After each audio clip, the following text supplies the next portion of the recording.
God, indivisible, with liberty and justice for all. Alright, mic's on. Make sure it's close enough so that people can hear us, please. First, we'll approve the minutes for our regular meeting on December the 14th, 2022. Has everyone had a chance to read those? Get them in an email.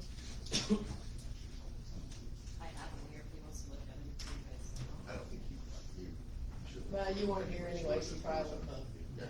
Okay, all right. I'll entertain a motion to approve the minutes. I'll make a motion to approve the minutes. I'll second. Todd second. Matt made the motion, Todd second. All in favor, raise your right hand. Motion approved.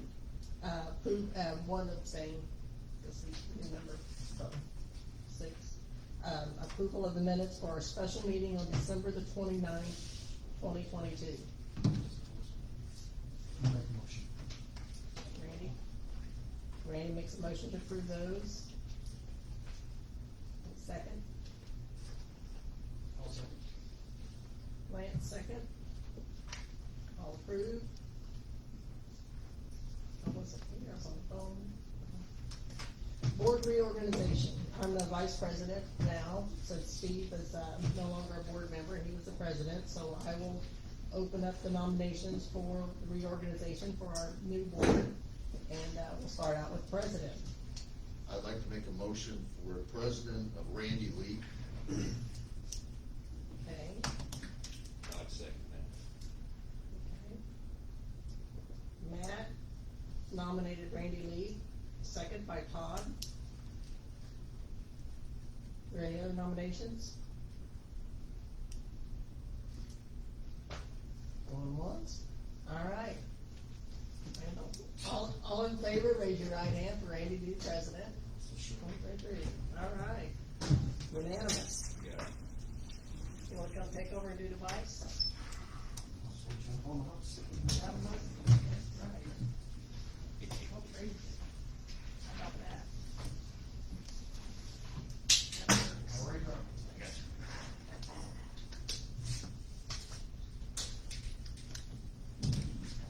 Classes, all your goodies. Oh, boy. I'll stick your name over there for you. Thank you, by the way.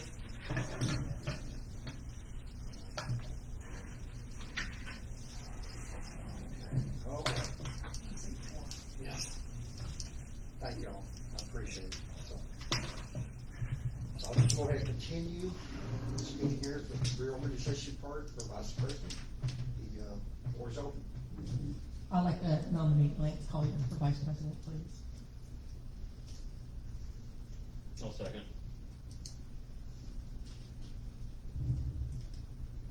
Okay. Motion was made for Lance Collier for vice president by Lisa Fisher, second by Andy Haskell. Well, and are there any more motions or any more? Okay, with that, all in favor for Lance Collier? Thanks, Lance.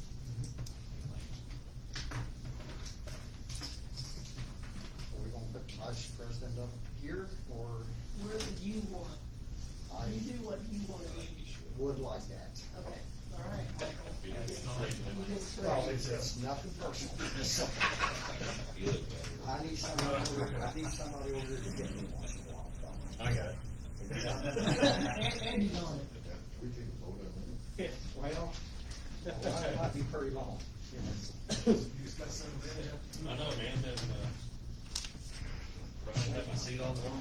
Similar to that.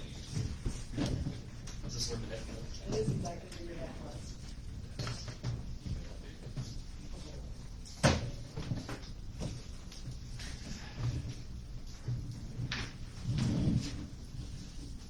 Just the ribs. You said something. Okay. So let's, continue on with old business, the law enforcement staffing committee update. I kind of go over that briefly.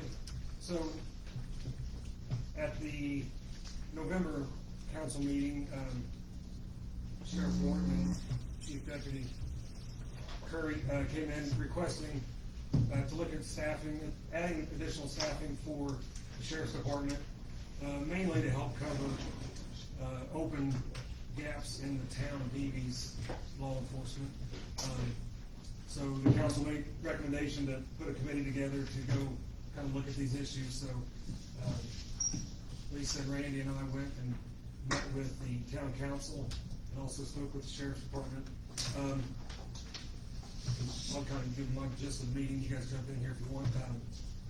We met with the town and they spoke about, at that time, they were getting ready to get a person graduated out of the academy. That would put them at 4 full-time, town policemen, not counting the school resource officer or anything. But that to them right now is fully staffed. So it's not 24/7 coverage, but it's where they want to be right now. So, just knowing what their intentions were and what their plans are, we kind of took that and went and spoke with the sheriff's department. And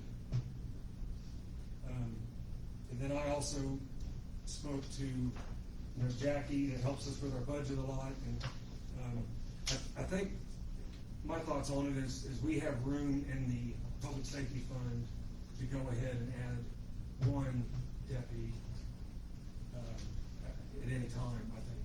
And to go beyond that, I think we need to look at, if we're talking about adding them in a general fund, which is where I think they should come from, that's something we would have to look at compared to, well, like we always do with our budget, with all the other general fund departments. See if there's money in there to do that.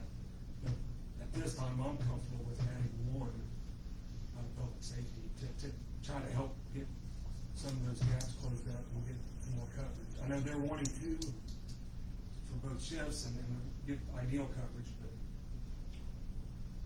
Well, You guys want to add I'll anything? speak to that. Brian mentioned, I'd let Brian you have to come up to the mic, so everybody can hear you. Well, for starters, I appreciate the committee looking into it, considering it. I think, I don't know, Matt may have hit on it, the meeting where we mentioned it. Yes, the lack of staffing for BB is a concern for us because we got to take the cost. That wasn't the whole heart of it. I think I also mentioned the severity of calls. Instantly when you ask for more help, somebody thinks, well, the call line's going through the roof. Not necessarily the amount of calls, it's the severity of calls. You go ask any of the officers, some of the calls and stuff we're dealing with these days is great. We've got a house full of them over there. BB situation, like I said, it's great to reach out to them. I think Switzerland County needs to take care of Switzerland County, BB needs to do what BB needs to do. Since you guys met with them, they're already losing 1 of the 4. My understanding was, it's going to be a 2nd school resource officer, my understanding. I haven't read it line by line, so now we're down to 3. Like I said, don't want to turn down the 1. The reason we asked for 2 is we have 2 different shifts. We're going to have 1 on each shift. And I know Lisa and she and I have talked. Don't want to put anybody back on boat. I get that. What if the boat goes away tomorrow? I've talked to some of them. We get a piece of that pie just like everybody else does. But we've got a balance in there that's already been appropriated to the sheriff's law enforcement, not coming out of anybody else's kitty to fund this guy for the next 4 years if we never got another dime. And I just think it'd be bad to have the money sitting there where we could utilize the 2nd guy and not use it for that. And every year when we do budgets, I'm gonna throw that guy on it. If you guys can hold him on that year, great. If not, I'll throw him on the next year. Eventually that salary will be absorbed. And like I said, the fund's there. We got 2 shifts. Like I said, I'm not throwing rocks and getting them 1, but it sure would be. So you're okay with us having, 1 out of public safety and then your casino revenue funds? Yes. So you want to hire 2 new officers? Absolutely. And you're gonna pay for 1 of them out of your casino funds? Yes. It's already allocated by you guys. Yeah, to the and different it's your entities. money that you have to spend on what you want to do. Yes. And that's fine. And God forbid, yeah. everybody says hopefully the vote don't go away. Well, if it does, we're all gonna have to go back to the If drawing it board. does, for we're lots gonna be of changing a things. lot of things. Not just So, us. okay. So, Got it, and you realize that, Absolutely. okay. I be willing to bet you're not gonna go with somebody that's not been to the academy yet, right? You never know when you advertise. I know you never know, but, I mean, so are they gonna come with anything, or are we gonna have fully stocked? We have the funds to take care of that. And the, and Because vehicles? I mean, we've obviously thought, hey, you know, we're fortunate enough to get the two, we know they're gonna need two cars, they're gonna need two. We've got, Okay, we're covered. I'm not gonna cut, you know, if we can do this with the two, one out of public safety, one out of our allocation of casino money, we won't be back next month saying, hey, I need this money to buy two cars. If we get these guys, we'll take care of business. Okay.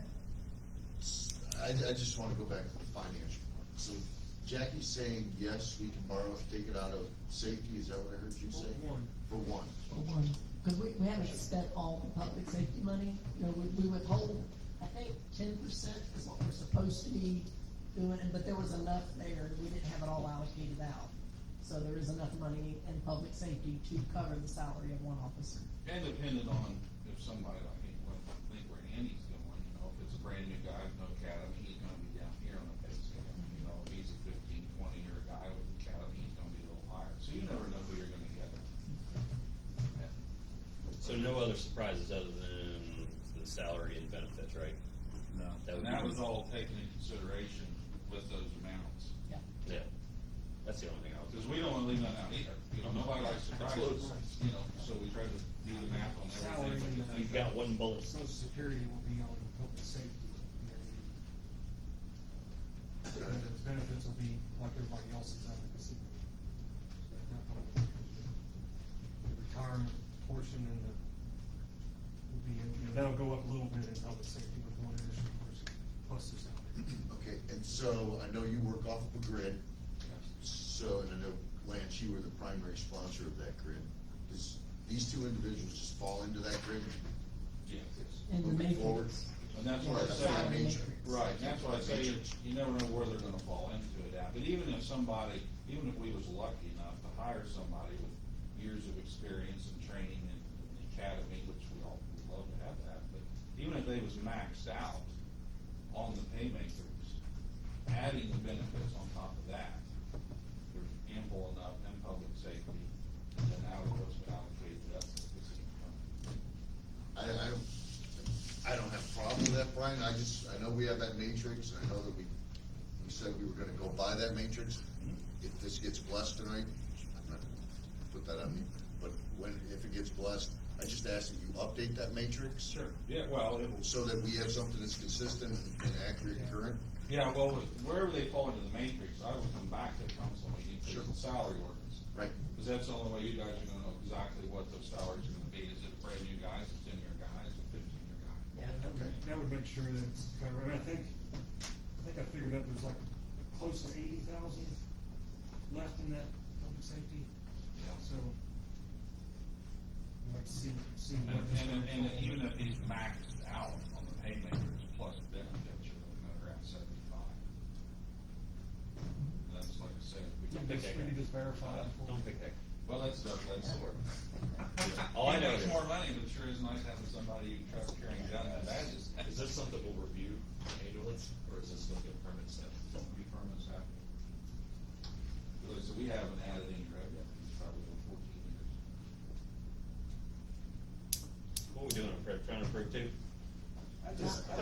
We're approving to do one out of the public safety tax that's already there.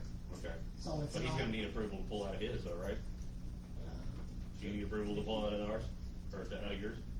Well, it'd be a salary For ordinance. the Yeah, salary yeah, ordinance we'll you do do, that. yeah. It's a salary ordinance. Gotcha. I just hate to go backwards.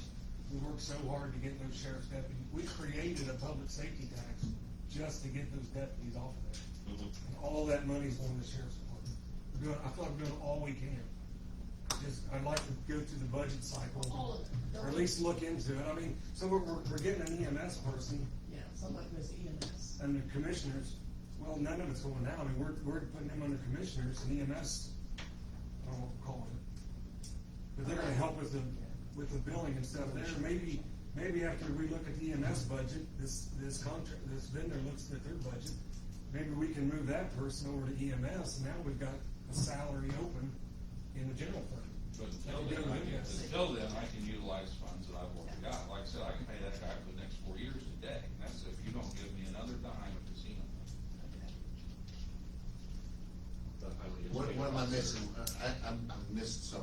I hear, I'm understanding what you're saying, but if he can cover the cost, what, I'm not. Short term. Well, for 4 years. But if something happens, That's if he doesn't have any money going back in it, and he has money going in there every year because he gets a percentage. yeah, there's, we get 4 draws a year, it's ours like So everybody you don't else. pay out boat money, that's all. And we're not, right? Not out of our boat money, out of his. Ours. I'll sure. Which is his right. Yeah.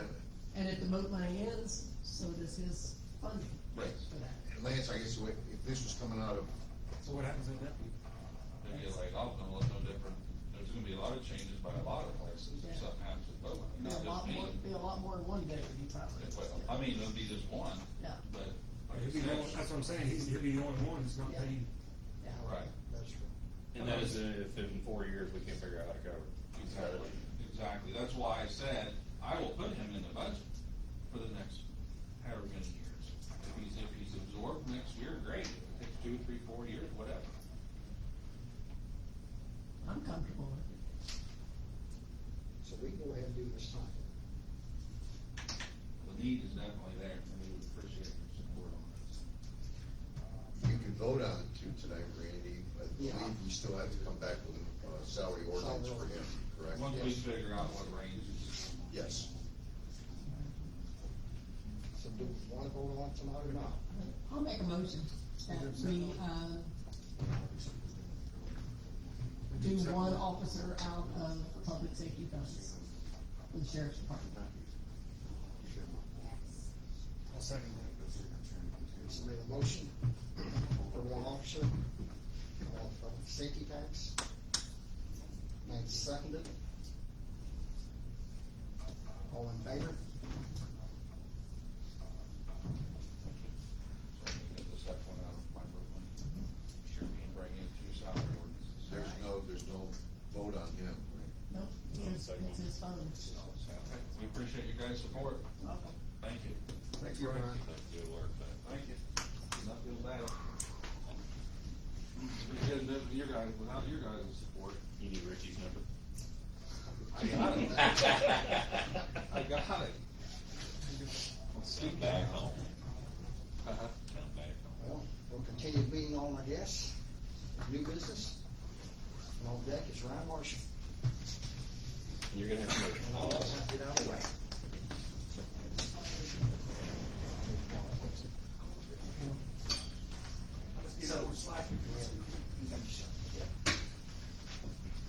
So, county council members, thank you all very much, and happy new year. I'm the new elected prosecutor, Ryan Marshall, representing our Switzerland County, the 91st Judicial Circuit. The first thing I wanted to do is we're 10 days into this term, and I wanted to come in here and give you guys as much of a briefing and an informational session as I possibly can. There's no way they can hear you. Oh, I want to tell you about the state of the office, and I want to be able to show you. So, thank you all for this opportunity, and if you don't mind, move that cup right there, I got a straw. You're good. Thank you. I need my drink, huh? Okay, so, my term began on Sunday, January 1st, and, right after church, I took office, I went down there and I got in as soon as I possibly could. I wasn't allowed to get in before, obviously, the last slate of officials has to serve their term, but we wanted to get started and we wanted to see where we were at on the ground. I think one thing that is apparent, and the one thing that I want you guys to take away from this, is that obviously this agency, this department is critical, a core constitutional function, and it requires a culture change, and I want to talk about what that means. So, first of all, this is a culture change of ownership, and extreme ownership, meaning that what we need to do, and you are looking at me when I say this, that I am here to own every single problem in the office, take responsibility for, and do our best to improve. We talk about extreme ownership. You guys are able to look up this kind of stuff online. It's a movement that's not only coming from into the corporate world, it's coming from Tier 1 military units. There's a guy named Jocko Willing, who's a Navy SEAL, who actually crafted this book with another person about how that concept of extreme ownership, owning our problems, taking our problems, finding our challenges, and embracing solutions, how those things create a culture that is a winning culture. That's now been adopted in leadership circles all across the world, including Fortune 500 companies. And I'm not nearly as intense or nearly as in shape as a Navy SEAL, and I'm not nearly as sophisticated as Steve Jobs or a Fortune 500 CEO. But here's what we can do: we can take ownership and we can try. okay? Because we're gonna work hard and we're gonna give you our best. So one thing this is not, I am not here for blame, I'm not here for excuses, and I'm certainly not here for complacency. Again, like I talk about, this is a culture change, and what I need you guys to hear is that everything I say to you today is because we are moving forward. This is about ownership, it's about moving ahead. I am not throwing rocks at any other department, any other agency, any other thing like that. We're talking about the internal operations at this moment of the prosecutor's office as it stands from January 1st, 2023 to there. One of my college roommates, his father was a retired CEO who's turned around 2 failed companies. I've been in contact with him. I was kind of giving him the brass tacks assessment, and he said, look, Brian, here you go. This is what it is. You better commit yourself to 2 to 3 years of really, really hard work. And at the end of the day, the only day I've taken off since the term began is Sunday. Can I continue at that pace? Probably not, but I'm telling you this, my hair's on fire, we're gonna work. Other thing here is brutal honesty. Brutal honesty, when I tell you all something, like one thing I wanna make sure is everybody here in this room is invited to come see this office. As standing right now, I'm gonna remain at this meeting until it's over.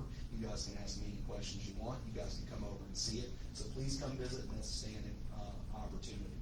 In fact, I would ask you to lay eyes on it, see what we've got. This is a core constitutional department. We gotta work together. I wanna move this in. Obviously, I'm not gonna show you all sensitive material. We may have covert investigations going, that sort of thing. We'll compartmentalize that, but we're talking about internal operations right now. So that's very, very important. We wanna get to the culture of good, okay? When something is a challenge, I don't care how bad it is or whatever, we get to the point where we say, good, good.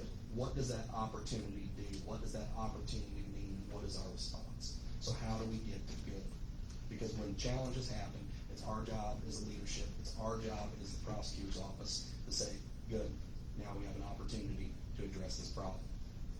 First of all, I think one of the biggest challenges, and I heard this all the way through, and again, this isn't to throw rocks, but I think we needed a culture of improved engagement from the prosecutor's office.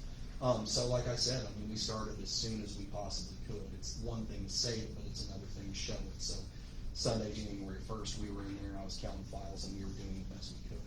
I think another challenge, and this is something, Brian Morton's doing an excellent job, and I wanted to say that when he made that comment about call severity, he's not kidding. Not only do we have more serious calls, not only is law enforcement a more dangerous endeavor, and I can and will talk about that at length at different times.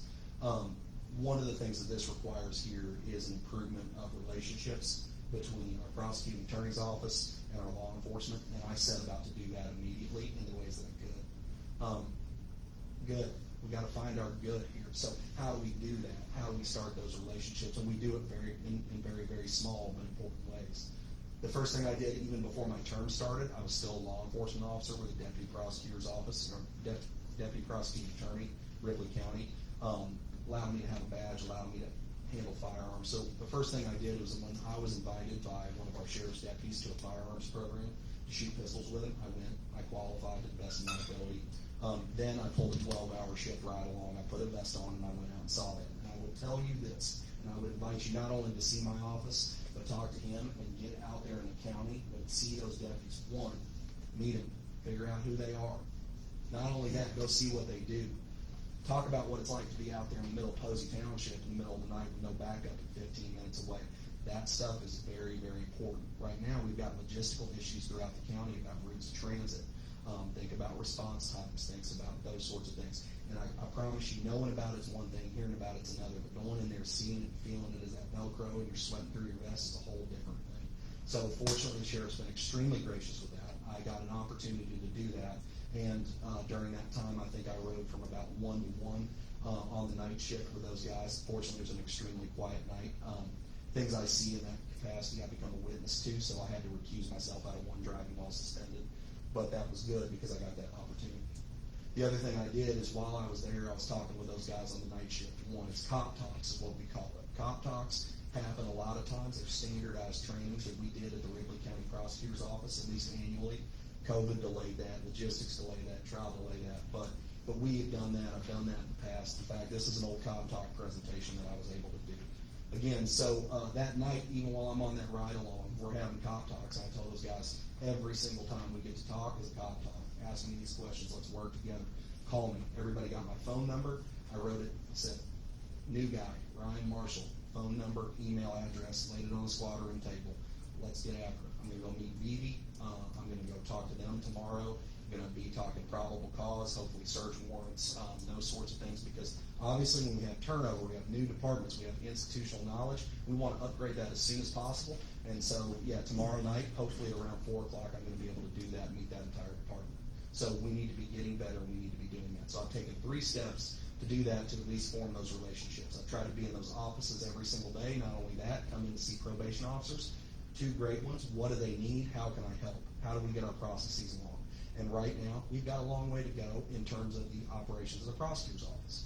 Again, that is what it is, but this is how we started. And we started even before the term was allowed, because this was something I can do totally legally. We have challenges. I think, we talk about these challenges. How do we get to good?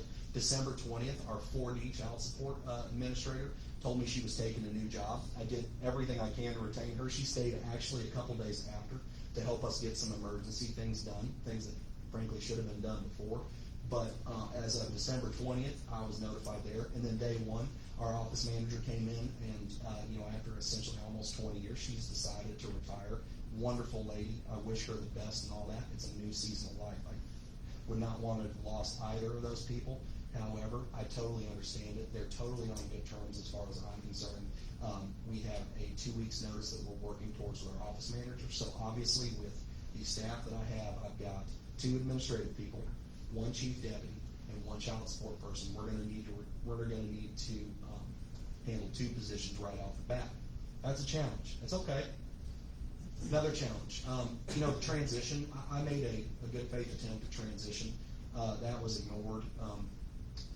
When I got there on the first day, I believe it was Marty Hankins who was able to help me open my computer and email inbox on day 3. So that's January 3rd. I found the entire email inbox deleted with all that correspondence gone.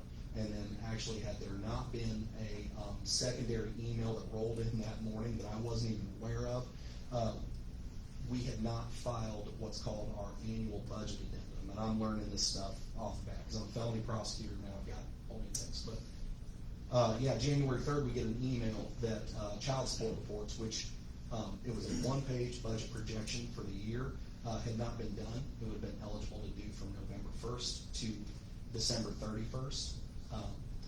Because that ended on holiday, they rolled it to January 3rd. Had that not been done, or had that not been completed, we would have lost our ability to claim any kind of reimbursement for 4D funding. So imagine that our entire 4D program loses right there. And so we were learning that on our office manager's retiring, our child support 4D administrator is in the pipe to leave on the first day of office. I find out this report's not done, so what do? We got challenges. It's okay. So, and I'm not just saying this, and this is why I'm inviting you over there. If you want to compare email inboxes, there it is. I'll show it to you. We don't have to spend any time or dwell on that. I'm just showing you that exists. So the possible consequences would have been possible lapse of 4D funding for the year.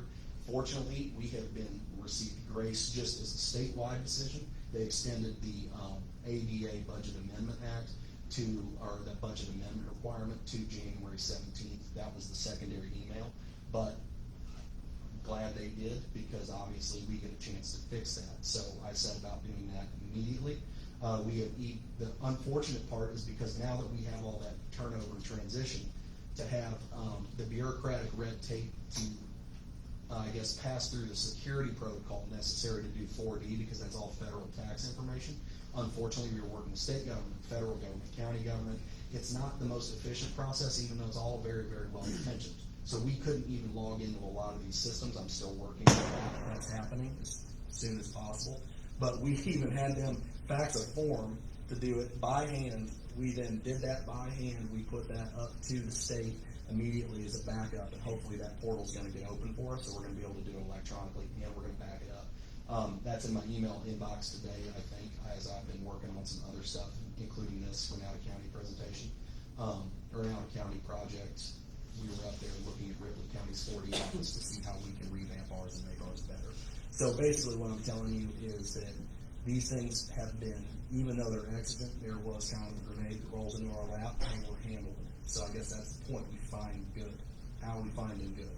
Well, right now, I'm personally handling these reports at the direction of our staff. I really want to thank our outgoing 4D administrator, Melissa Hughes. She actually stayed, she was slated to leave on the 3rd. She stayed until that Friday and got it done. So I want everybody to hear my absolute gratitude to that. And every single day she was there, I did everything I could to retain her, but she was already accepting another job. We are working with the state assistants. That would be people like Joseph Wolf with the Indiana Department of Child Services. We are working with basically every single statewide apparatus we can to get us up to speed.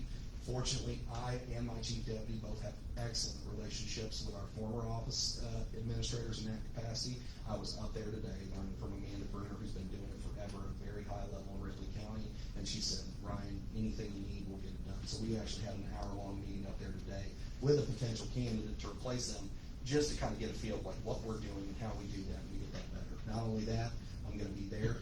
We're going to be getting forms and continuing that process as well to facilitate our practice. Bottom line is we're drinking from a fire hose, but we're doing it willingly. We're doing it with a smile. So get to good. Here's another challenge. Looking at the office. Okay. This office right now has paper files and a digital file system. It has an antiquated calendaring system. The job descriptions actually exist only since 2008, which is before we had our own independent circuit. To my understanding, they have never been updated. In fact, I have a copy for I think I have 6 copies here, so I apologize, of the old position description for 4D administrator in 2008. So we are operating an office based on job descriptions that call for skill sets, which would be essentially we're getting near, 15 years ago now. So, and that was the creation before we even had our own independent circuit. So, again, we've got an antiquated office. We've got a paper file system when we are required to digitally file, the calendar and all these things. This is breeding extreme inefficiency. Both myself and my chief deputy have gone to paperless systems in different offices. Not only is that more efficient, not only is that the way of the future, it's being required through basically, we have to file our stuff electronically now. The state provides us with multiple platforms. One, INPCMS, which I'll show you guys if you come over. It's a prosecutor management file that's all digital. It's excellent. It streamlines stuff incredibly. We have an Odyssey calendaring system, which essentially works with our court calendaring system. So that's already happening. We already know these dates. And then we have, our Google suite of products, which is already buried into our email, gives us basically digital storage platforms and digital sharing platforms. So we don't lose cases. We have a total accountability over our information. We can get this stuff out to defense attorneys. Right now, and I'll walk you through it because you got to come see it, but basically, a lot of things are happening where paper is coming in. We are then electronically filing it, maintaining and making a digital file.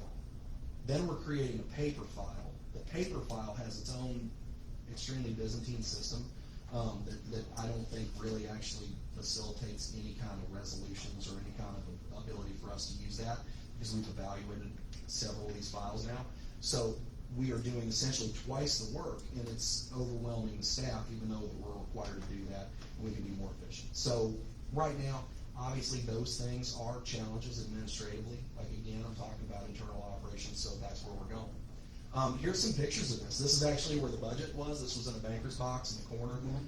This is all the budget information there. I found that 2 or 3 days ago as I was basically cleaning out the office. That was useful to have. Here's essentially what happens when files get turned back in. Just to give you an idea right here, these files cannot be looked at by 2 attorneys at the same time or 2 support staff at the same time unless we're all huddled around a ring reading off each other's shoulders. So in a digital file system, we're all popping those things up. We're working on them together. We're looking at digital media together. Right now, this only basically segments these entire files to one person. And unfortunately, when you try to maintain 2 file systems, you have differences in basically, even despite the benefits, you have differences in what makes it one, what makes it another. So we are in a situation where not only are we inefficient, we're kind of in danger of losing some accountability over some of these documents. Now, good news is, fortunately, because police obviously maintain their own copies, obviously there's a lot of electronically filed information, and that this staff has done their best to maintain the system as well as we can. I don't think we're in danger of that. However, I don't think we're in a constant problem with that right now. But we obviously have to move away from that. things. And we have to move away from this because we're gonna be moving away from this regardless, and everybody else is. So we are either gonna get on board and go to the future, or we're gonna get left behind. And we're, by the future, I mean, the future's now, it's happening. So yeah, I mean, this is what we talk about. We talk about closed file systems, and I'm sorry I wasn't able to orient that picture right, but I mean, look at this. So you got files here, files there, everywhere. This is a tickle card system right here. This is from old school law offices where essentially you're pulling a file from here, you're pulling a card from here, you're attaching it with a paper clip from here, then you're writing dates on those things, then you're taking those off and putting them back. No, I'm sorry, then it goes to court. Then you're taking the files back, you're breaking the files down, all the digital material is stored right here. My understanding is there could be sensitive material on that, things that we even want to compartmentalize further, like internet cases involving children. So we're going to have to evaluate that kind of stuff. But then when we try to copy this stuff for defense attorneys or share this in the process of called discovery, which we're in an open file system, meaning our files, their file. Once we're looking at that, we've got to do all that again, and then we've got to break that file down, and then we've got to put it back. Now, essentially at this point, that's a really difficult thing to do. And like I said, I mean, you have situations where things like that are happening. So find good. I mean, that's where we're at, find good. So here's a good. I was able to recruit, well, one, we've had some really good recruitment and retention efforts, starting with our Chief Deputy, Ryan Bland. He is a sex crimes and domestic violence prosecutor out of Johnson County.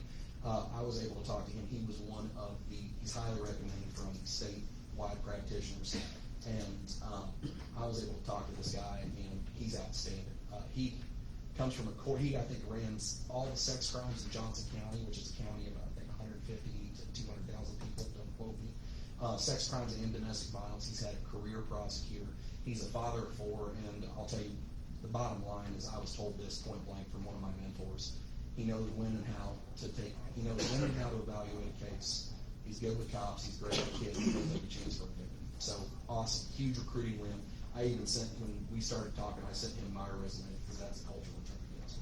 The other person, I put this in green, Sandra Furnish, excellent person. We're going to be able to retain her. I think she's originally from Florence, so she's from here, has local experience, has institutional experience in this office, which is excellent, and then also extreme experience. She was Evelyn Brown's secretary and right hand for a long time. Sandra's great. She's a great person. I am just so tickled with her. I'm letting you all know the next time y'all see Sandra Furnish, please thank her for staying. Please tell everybody what a great job she's doing. So that's great. So we have to not only recruit and retain the people that we can, which we've been able to do, we've got to regrade and upgrade the job skill sets. Because like I said, I mean, we're talking about stuff that happened before it started. So the good, we want to modernize the office, a digital filing system, digital case submission, which increases efficiency. Like I talked about, we're building that around 3 free platforms. We're building that around Google. It's already in our Gmail inboxes that we all use as county employees. We're building that around free IMPCMS, which is required anyways for some different reporting requirements for the state, and Odyssey, so that's good. Good, we can upgrade the equipment. Right now, what's excellent about this is the prosecutor's office does have access to funds from a large federal seizure. There were basically some money fell into the prosecutor's office's laps a couple years ago. But unfortunately, it's tightly regulated by the federal government. There's a ton of red tape, as you can imagine. It has to be to upgrade. I can't use it for salaries, and I can't use it for what's called supplementation, meaning that you can't decrease the budget and we then use the federal seizure money to increase that. If we could, the first thing I would be doing is try to upgrade salaries straight out of that. But we have to upgrade this. So upgrading equipment, we have that ability to do that right now, and I'm actually researching on the best and most reasonable use of those funds. But unfortunately, there was a consequence. So we had one pot of money, and there was another pot that was supposed to be, we were supposed to maintain compliance and then hopefully receive that down the road. But unfortunately, that asset was what they call extinguished by the federal government, and the reason it was extinguished, which means it was taken away, is because we were out of compliance with any of the things that we were supposed to do there, and so we lost essentially almost $26,000 in seizure money due to non-compliance, and I believe that happened sometime in the spring or summer of 2022. I'm still sorting that out, but I mean, we were essentially locked out of the data. I was locked out of that database there, so day one, when I find out through the auditor that we have that there, but there was a secondary fund. I called the federal government, I'm trying to get back into compliance, and I said, is there any way, my understanding is we had another pot of money out there that we could chase down. She said, no, it's gone, and I think it's gone forever, which is unfortunate. And this is, like I said, I mean, here you go, this is the document that we talked about, I know this is hard to read. It was $122,000, I believe, we would have gotten 22% of that. So that would have approximately been $26,000, and then I want you to see right here, it says extinguish. This is coming from a conversation with some kind of DOJ official that I had on the phone about how this portal works, but yeah, we lost that money, so we gotta find the good. Our response is we're working on the compliance. We have some seizure money already, as I alluded to. I think we have to comply before we spend it, so I'm working on the compliance immediately. I mean, that's kind of my Monday plan, along with meeting with some contractors about potentially modernizing the office. That's gonna take a while, because not only do we have to account for the reports, we have to show how we spend it, and if we have, so I mean, that's an ongoing thing. You can't do one without the other, is my understanding, but we're working on it. So our challenge right now, we have no 4D administration, and actually it's even wilder than that, because we have a new clerk, a new prosecutor, and I was just told this yesterday. I said, that's never happened down here since this lady told me, she said, never since I've been here. I said, well, how long you been here? And she said, 23 years. So, okay, that's cool. We have a challenge here. So unprecedented in 23 years, I think, feels like the story of my life right now, and that's okay. But we need to fill that position. It has to be a highly qualified person. If you'll notice, one of the things that I did to start out is we regraded and I rewrote the job description, and here's why. So the 4D administrator, Title 4D, the whole child support movement in Indiana, is actually changing to a digital system, from a very old school digital system to a new digital system this year. It's essentially going to be a forced thing. We have the opportunity and the obligation for one-on-one training. It's going to come with requirements. After that, I think we're going to have to start the paperless process anyways. Like I said, we're being pushed into the future one way or another. So what we also have is one old system, and then this person is going to not only have to do that, but have to be able to adapt to a new digital platform, which I was on the phone with my former 4D administrator on the way here, and she said, Ryan, I think it's going to end up being more work. I mean, really the way it is. Not only that, we have that implementation. So I've rewritten this to hopefully include a more relevant job skills. That's been posted in the county. I'm receiving applications as we speak. I took a person up today to kind of evaluate them, because they were kind of one of the first in the door, and I'm going to be reaching out to that. But basically what I'm telling y'all is that this position not only needs to be filled, it has to be highly qualified, because that skill set is going to be more demanding than ever, more modern than ever, more digital age than ever. And that's not a choice of mine. I mean, that's just how this is working, because this is what the state's telling us to do, because this is what the federal government's telling us to do. Obviously, I mean, child support, we're all very familiar with that. We're bringing revenue back to feed kids. It's very, very important. Not only that, a lot of this is reimbursable, and it's a revenue stream for the county, so long as we're compliant with things like that one-page report I talked about. But, and again, I'm just going to be, when I talk about brutal honesty, this is not a depth of skill for mine, so I'm out there hammering it out into a strength as soon as I possibly can. So we're all learning together. That's the opportunity. So that was my response. We regraded the position. We upgraded the job skills from 2008 under the 2023 salary ordinance, and I know that's in flux. We're at $37,540 right now. I just went out and looked at other counties. Comparison, this is the Ridley County 4D administrator. She makes $44K. The Decatur County makes $51K. Jefferson County, $39K. In the Dearborn County, this is through open payroll records. I wasn't able to confirm this exactly, how this office works, but they have multiple people. I saw a quote for this right here. So this came from our 4D administrator here. This came from Decatur County Prosecuting Attorney. This came from Jefferson County Prosecuting Attorney. Those are conversations that I've had. So when I'm representing that to you, I'm trying to give you all as much candid information as I possibly can, understanding that, like, I don't understand everything yet, but this is what I'm hearing. The one thing about Ridley County, Decatur County, Jefferson County, and Dearborn County, yeah, they're all bigger counties. But also, if you think about this, they have, look at these, 2 support staff and a chief deputy prosecutor that personally handles child support up there, along with misdemeanors and different offenses. I mean, I know him because I worked with him for 8 years. We have 2 support staff in Decatur County and 1 part-time attorney who makes $40,000. Our support staff in Decatur County make about what our child support administrator does down here. Jefferson County, 39K, that's one support staff.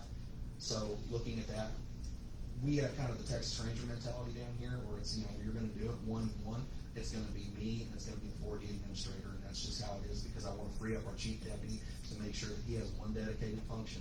He's coming here to work major felonies, domestic violence, sex assault. He's coming to do that because I learned this a long time ago. If my attention is divided from those things, and I still try to take all those cases and do every single thing, then we're gonna have not only an efficiency, but my attention has to be divided, because I can do this and he can't, right? So, that's kind of why I'm taking ownership of this. One, it's an exigent need right now. Two, I think it's gonna be probably the best fit. And three, like I say to everybody, my job is to empower you all. My job is to empower my chief deputy to go out and be the best trial attorney he can be.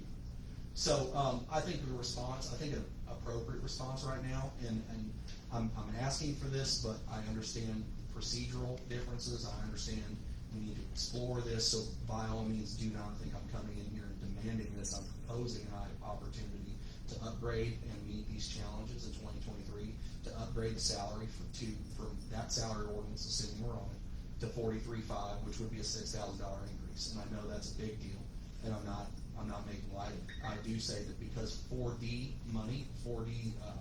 child support money, if it is in the budget, and I've confirmed this with a couple prosecutors now, and I'm going to continue my understanding, if it's in the budget, 66% of that is reimbursable, which means $4,000 comes back to the county through that, just because it's in the budget, because the state reimburses it, the county's 66%. So essentially, we could be able to get to the salary with, my understanding, is $2,000 out of pocket from the county, all said and done, if we net it all out. Now, again, we gotta comply. Had we not done our budget amendment, and we not been barred out of that, we might have lost any ability to reimburse, and so that's what we're working on as we speak. But this is something here that's, I think, pretty important. We have an unfilled position. It's the only position in this office. The 4D administrator is a full-time job, and it's an extremely important one.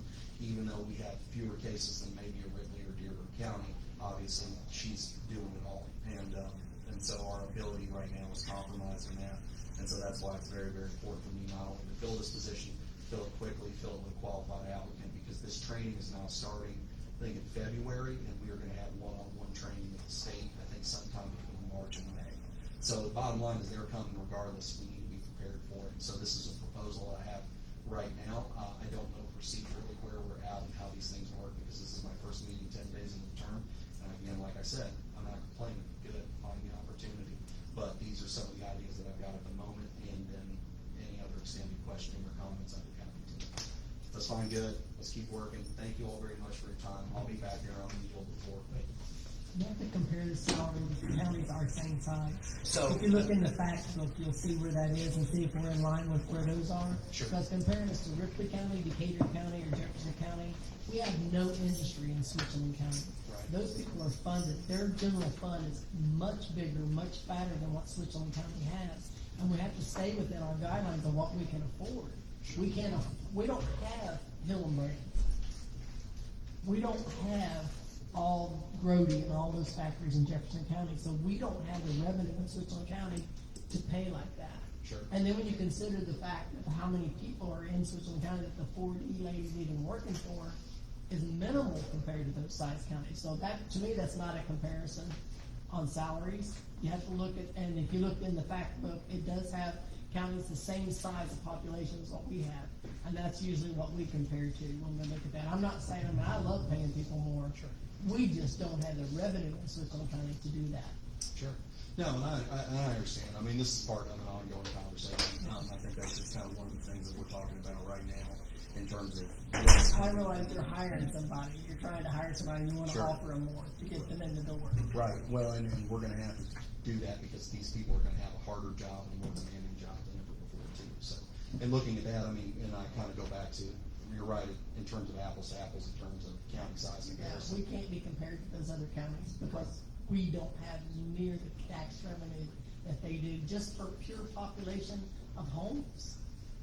I mean, our general fund is based on the taxes that we get from our residents. We have 10,646 or something like that people in the county. They have that many in the city of Madison. Right. No, definitely. And I mean, this is part of the conversation that I'm talking about. Yeah. So, I mean, we can look at those things, and I mean, unfortunately, with Switzerland County, there's just not that many counties our size here. And try to do as much of an apples to apples comparison as I can. I'm just telling you one thing to think about is we do have to hire in the region, obviously, so I'm looking at these different regions, and so we're looking at these different those people are more portable than ever before. Thank you very much for that, and I appreciate All right. that. Thanks, Brian. Thank you, Ryan. Hold on, I- Ryan, I got a question. So, you're telling me that we left $26,000 out on the table? That's my You understanding. needed $4,000 to cover a brand new position? Yes, now, the federal seizure funds obviously cannot Cover equate that, that. we can't supplement, but yeah, that's my understanding is right now, that asset was extinguished to the tune of around $26,000. When do you need to hire this individual by? Well, I mean, frankly, yeah, I mean, the sooner the better, because, I mean, this child support is kind of a linchpin and a hub for everything, including the auditors. What about did you get your 4D monies that you have?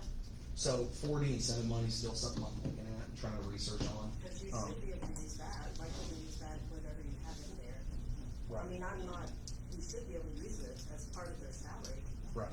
4D, So I know that you should have a nice chunk in there. so 4D incentive money, and that's still something I'm looking at right now. One thing I've been advised from different people is that while you can do it, it's best left as a rainy day fund, at least right now. If we need a temporary stopgap, I'm open to doing those things, but I've gotta be able to put eyes on the amount that we have and then also being able to get in there. And I mean, right now, we have been just kinda dealing with the exigent stuff to clear that off. So I'm not opposed to anything that works and anything that makes sense. And obviously, the last thing we wanna do is go spend more, because obviously that, but I'm looking in terms of just talking about the investment, where we're going. And so if we can do that with 4D incentive money, I think that's something to definitely explore.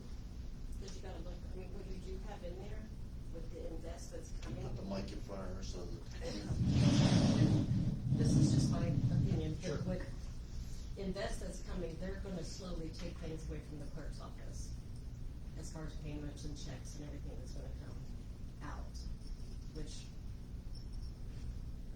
if that money's sitting in there, they're gonna slowly try to take that away from us as well, so that we won't get that reimbursed. You know, what's now 66, once invest comes in and the state's handling all this, may only be 50 and then 40, so why not use that money before the state takes it? I mean, Right. I don't know what you got in there because the reports you asked me that for, so I didn't even get to see them, so. Right, and then I guess that's kind of what I'm being advised, just generally, is like, it's a practice that can happen, but do not start down that road immediately until you're pretty rock solid with it. And Right, the only I mean, reason because I'm- it is gonna be income, you're gonna have that Right. every year, you're gonna get something out there. Right. But, So, you start out with 4,000 that you need, or whatever, I don't remember what it was, sorry, but then why don't you, next year you ask for a little bit more and take less from your 4D monies? sure, and I mean, I'm phasing into a gradual approach, I mean, Right. that's something I would be interested in. and Plus you I'm gotta look, for it. those people that are working for those other counties, how many years of experience? Right. Which someone that you're coming in, they're gonna be Brand new.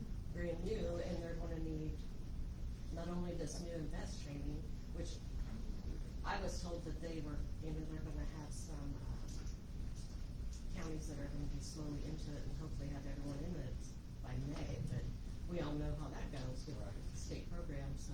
Right, and unfortunately, that invest training is supposed to have been coming for 2 years. Oh, yeah. Now It it's was- here. so, It was yeah. started in 8 years ago when I first took the clerk position. That's right. Yeah, so, and that's kind of what we're talking about. So, I mean, I guess in terms of, you know, an apples to apples experience conversation, I mean, one, this job is going to be absolutely different than it is too. So we just need to have somebody who can learn this new skill set. If I have a younger, or not younger, but a more inexperienced but talented person that has that digital skill set, they actually may be a better qualified candidate than someone with a ton of experience, even though that is what it is.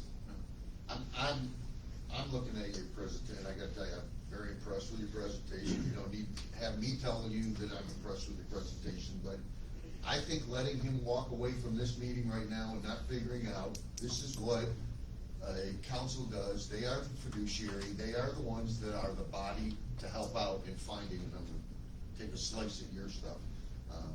We gotta find the good here, and he needs it now. So if you're gonna borrow from the 4D money, maybe that's an option, but then the option has to be from us, because you can see what the rest of the mess looks like. And I'm gonna tell you, you should probably have Susie contact our insurance carrier, meet with a risk mitigation officer, and find out what it takes to put lock and key in offices so that that thing is covered, like you want it. I'm sure there's rules by Indiana code what it's supposed to look like, but your risk mitigation officer, he'll take care of that and help you with that. I think we need to, tonight, figure out a path that gets him to what he needs in there. 2008. I'm sorry, I'm frustrated with all of our human resource issues that we have. You telling me we have people in 2008 job descriptions, which means that position hasn't been graded, and I'd like to put the person in front of me that's gonna deny this, deny that that person has been graded in their salary for a job description in 2008. With as much as what you're saying, I would agree. That's 15 years of technology that has moved forward that we're paying a 2008 job description for. None of you that work outside of this job, whether you work at NAS or somewhere else, your job description is no more than 3 years old. I guarantee you. And you're making the amount of money you're supposed to be making because they grade job descriptions. So grading a job description and having new job descriptions is a very good thing for everybody. I'm not just pointing to Ryan's case in It's point. good for the employees. It is, but the point that we need to make here is, you have an immediate need, this individual has left his office. We're talking about children, is that what this position does? That's right. I mean, I'm it's- not willing to have you walk away without us trying to figure out, how do we help him pay for this now? Whether it's using 4D and saying, okay, we're gonna replenish him with the 4D, that seems to be a good path to go down. Go back to what you said earlier about it going to the county, it would only equal the county 2,000. And that's my understanding, because I actually confirmed this with 2 different people. I said, so look, if we wanted to go from here to here, and we get reimbursed, so that would be a $6,000 increase, and I'm not saying it has to be 6, but if that's $6,000, 66% comes back. And so that was, yep, and they said, one of them, I think, quote was, yep, and that's kind of that's the philosophy. So, also, I've created those job descriptions, they're here for you all to look at, I mean, but more importantly, I mean, we're talking about totally different digital platforms, and that's what I'm saying, I'm inviting you guys to come lay eyes on it. You're being asked by Lisa to go and compare us to Ohio, which I think makes. We need to be, well, Ohio's too small. It needs to be compared to counties the same size Okay, as so, we are. They're right. in the fact book, it's got a list of all the counties and tried by population. And that job is gonna be geared towards population also, to how many people you serve, because the percentage of how many people are, that she's even, or he or she or whatever is even serving. So, it has to be done by population of your county size. So I wouldn't be comfortable with changing anything until I see the difference between counties the same size as us, Crawford County. I'm trying to remember the ones from the times I've looked at it that are the same population or similar to us with population. I also wanna know what's in the budget Yeah. for your 4D. Okay, Yeah. yeah, well, Yeah. A I'll little bit of provide that. discovery information. It's mostly just that salary. You got $1,000 and, or there's some travel and there's some, dues and there's some, but it's, No, I'm not talking about that budget, he's got his own budget, right? the 4D budget's in the general fund. So that's, if you It's got the balance. raise this salary, you gotta cut 6,000 from somewhere else. I realize you get it on the back end, but that's not how we work. I mean, we've gotta justify it on front end. He don't have his own fund like some of these offices. Well, yeah, but whether he's not Yeah. his salaries out of it, I don't know. 4D deputy, full-time 4D deputy. Yeah, and if he's able to use that, on the salary, then that's a different thing. It's just like in the recorder's office. She can use her perpetuation fund for salaries, and she does. And doesn't he have one of those? He doesn't have perpetuation, you would have to. Correct. But he has to be able to use it on salary in order He for, should be able to, because that is their sole job. Yes. It's not like they're out. yeah. You've already rewritten the job description? I have, yeah, and not only have I rewritten the job description, like I'm learning what these new platforms are along with everybody else, when I list a new platform, I mean, we're talking about what that is, and that's gonna be, I mean, they're gonna bring a guy from the state, I think, sitting with our 4D administrator, I think, for quite some time, like going, how do we do that? I mean, it's, frankly, they're gonna need, so. Folks, I'm going to say, I don't wanna wait a month for them, and so if the faster I we don't get think- all this yeah. information I don't to us, how think- fast yeah. can we get back together again? Because Yeah. it sounds like you got state coming here, the training's gonna happen. Hopefully We you gotta hire get this somebody person hired. soon. Well, I mean, yeah, I am trying to hire somebody as soon as I possibly can. I mean, it's so long as we're not gonna panic hire, obviously. But most importantly, I mean, we got, I believe the first of the pre-trainings is sometime in February. I was just provided a schedule like that today, because Ripley County is actually gonna come just a bit ahead of us. And so that's kind of a good thing too, so we have some more institutional knowledge here. And as to your point on county size, totally, I do think, not only are you looking at counties, but also do consider the region, because obviously not everybody who works in Crawford County, you know, or lives in Crawford County works there and vice versa. Also Switzerland County, you know, people obviously travel across the river to work and that sort of thing too, but your point's 100% legitimate. I'm gonna give that. So thank you for that. So he goes away, he goes to find, He has to find out how much Title 4D money he has, to see if he has the money to do the difference in the salaries.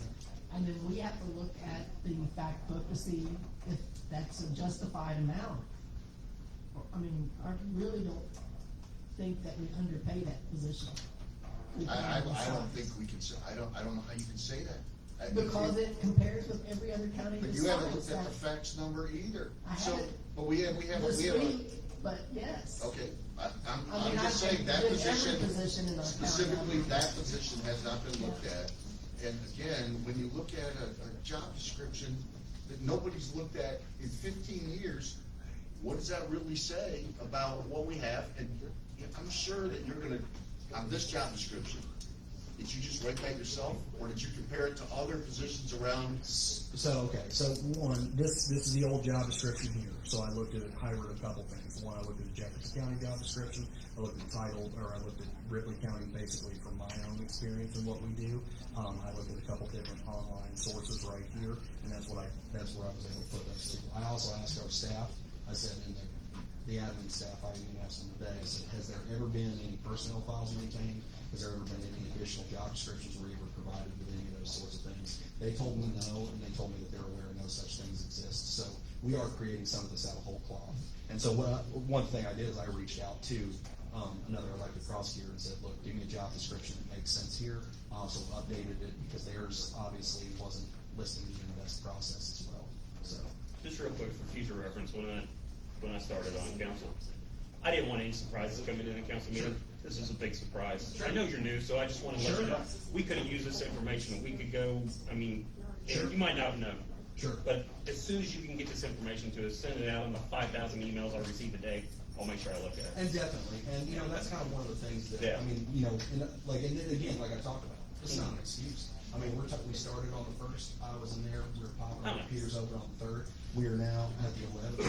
I'm here, not only giving you a briefing, but like inviting you to come back and look at everything. So, Yeah. and that's what I'm saying, I understand this is not even a demand or even an ask at this point. This is a solution on the way forward on an exigent problem, so. The new posting's out there already, right?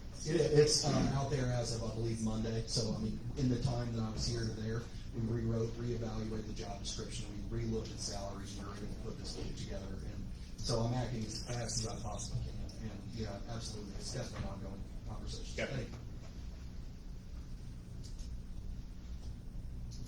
There's information that needs, I'm not comfortable voting on one thing or making a motion or anything because I'm with you. there's information I need to know I'm struggling to first. find how we help an individual, and I hear Andy, you know, when this kind of stuff pops on you, and at the same time, I look up there and I hear the presentation is, we asked for things, we were locked out. Yeah. He's 10 days into the new year, we get what we get.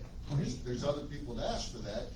They should have, transition's a big word, folks. He's giving us a You lot would of hope the information. transitions would go good everywhere. But I don't think So- we should take the salary and compare it to the job description hasn't been rewritten in 15 years. Yeah, I'm not. Two different. It is, but it has to be a part of that, is what we can't say to them, okay, well, you can't get 6,000 because it's a 2008 grade we're looking at. I don't know all the rules, you do, I'm sure if you've looked at that, Change it. I'm sure there's a big difference between the 08 and 2023. What is that? You're gonna have to get us there. I'm more concerned about when you come back, after you come back, what is this number and how do we help you find it? And I guess that's a part of our job and your job to find out where the 4D money is. Yeah, and absolutely, and that's kind of what I'm saying, I mean, you guys have an open invitation to this. Obviously, this is gonna have to be a working relationship, we're all going. But I'm telling you all that we got in there as soon as possible. We've done everything we can to provide you with as much information as possible. I'm showing you the examples of the things I'm looking at as they're being relayed to me, and we're drinking through the fire hose, which is totally fine.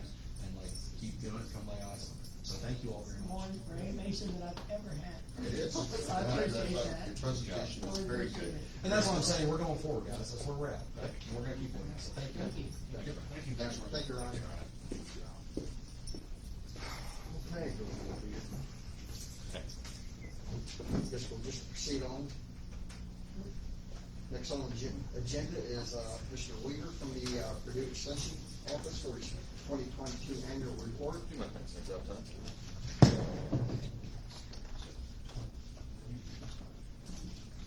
Thank you. My name is Kyle Weaver. I'm the County Extension Director and it's an educator for 4-H Youth Development and Agriculture and Natural Resources here in Switzerland County. You're getting a copy of our 2022 annual report that we have. On behalf of my colleague Julie Treadgill, who also is our new Extension Educator in the county, she does 4-H Youth Development and Health and Food Sciences. So if you'll indulge me, I just wanted to kind of go over just a few things on our annual report and just talk about a few things about what we do with the Extension Office, what we do with the 4-H program. And on page 1, it just talks about the 4-H program, and we'll just highlight a couple things. Our membership there, we have over 200 4-H members that are in our program. We have 65 amazing volunteers in Switzerland County that help with our extension program. Project entries, the entries that come to our Switzerland County 4-H fair, we had 383 livestock. Animal entries, we had 323 exhibit hall entries. We had 90 individuals that sent their projects to the Indiana State Fair. So the Indiana State Fair, as you know, will reach a population number attendance about 800,000. So hundreds of thousands of folks saw projects that came from Switzerland County. So we're proud of that. Exhibits went to the State Fair. I also want to mention the livestock auction data that we have. We had just a little under $250,000 given to 4-H members this past year in 2022. All that goes to helping with college funds and car funds and helping with those young people to secure the future. So very, very proud of that. We had 163 entries that were sold at the 4-H auction. We had 91 different buyers at the 4-H auction. And what I'm really proud of, and thank you Switzerland County, we had 59 Switzerland County businesses or individuals that lived in Switzerland County that were buying for their work or for their organization. So thank you Switzerland County for the job that you do. I want to mention the 4-H camp that we have. We have a 4-day camp in Dearborn County. Every year we have some leadership there that from our youth. We have 35 youth members. Those are the junior directors, the counselors, and the counselors in training. These individuals serve as camp counselors and junior staff, we call them, for over 300 youth that come to this camp from 8 different counties.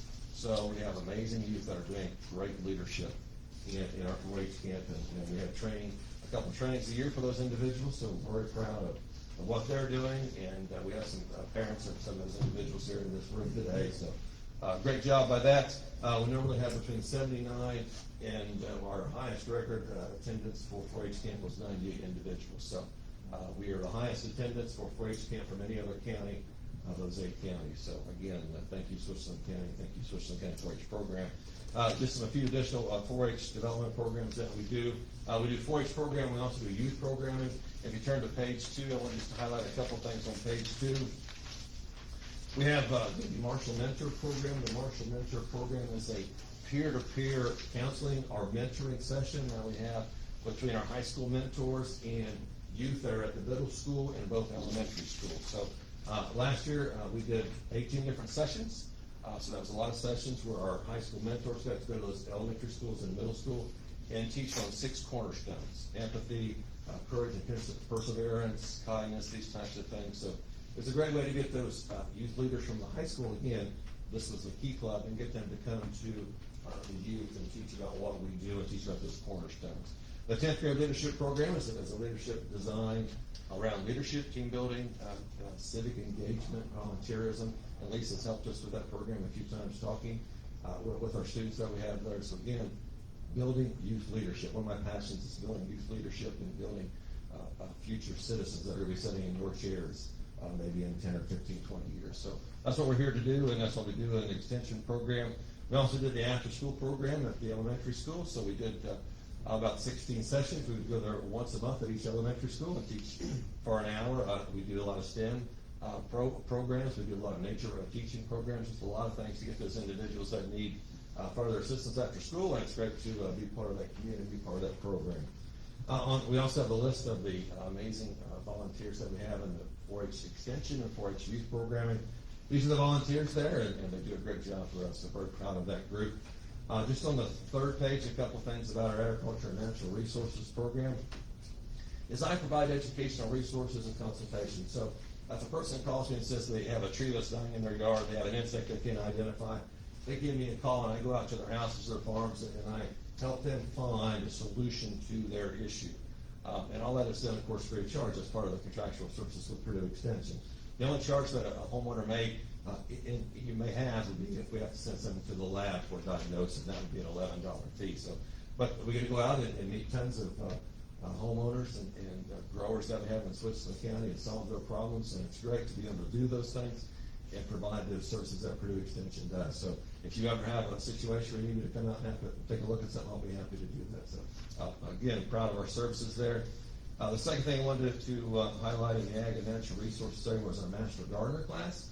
We have a 14-week, very, very intensive Master Gardener class where you teach everything from weed science to soil science to how we raise better vegetable gardens, all these types of things. So that's a joint venture with Jefferson County. We've been doing that for 20-some years. Even before my time, we've been doing that for a long time. So that deadline to apply for that is coming up pretty soon. So if you happen to know anyone on the council or a family member that would like to do that, or want to watch him on Facebook Live, we'll be happy to take those applications.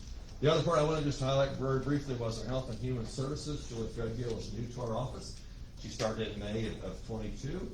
She's doing an amazing job for us, and she's doing a lot of training and starting some really good programming for our citizens and adult citizens and also youth of Switzerland County. So just a couple of those are Captain Cash, which is a financial literacy program where she goes into the third grade classroom and teaches young people about how to handle their money. So that's a very important skill for today. And also the Serve Safe program, as many of you have gone to restaurants and gas stations, you'll see the Serve Safe certificate hanging on the wall, and that's part of what Purdue Extension does with the training, helps deal with some of those exams for those folks that may need those types of things. And finally, on the back page is just a list of all of our extension board, our committees that we have, the fair board, our advisory committees that we have, and some information about the Homemakers Council. So we also have one other document, which I believe you received an email maybe last week. This is our annual meeting. We'll have Superintendent Height will come, and he's going to talk about some more about the construction. He's also going to talk about the school in general, some curriculum, and what's happening there at the Switzerland County School Corporation. So I do appreciate you indulging me for just a few minutes to talk about what we do in the Extension and 4-H program. Does anyone have any questions for us? Awesome. Well, thank you, guys. All right, thank you, sir. Okay, next on the agenda, Treasurer Gail Rails.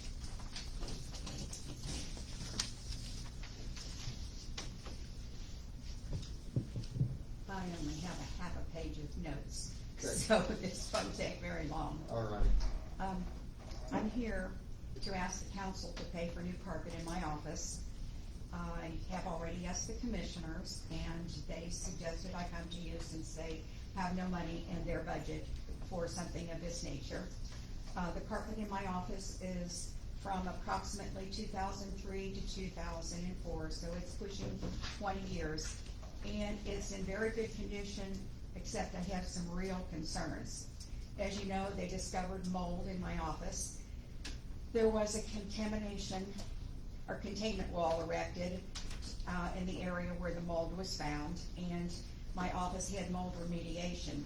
However, even after the mold remediation, there were ongoing problems with that wall where the mold had been and the moisture, and for months we have had heat, fans, dehumidifiers running, and many people passing in and out of that contained area with no thought of putting down a mat to take the particles off the bottom of their shoes. Most recently, they worked on cleaning the brick and removing excess mortar.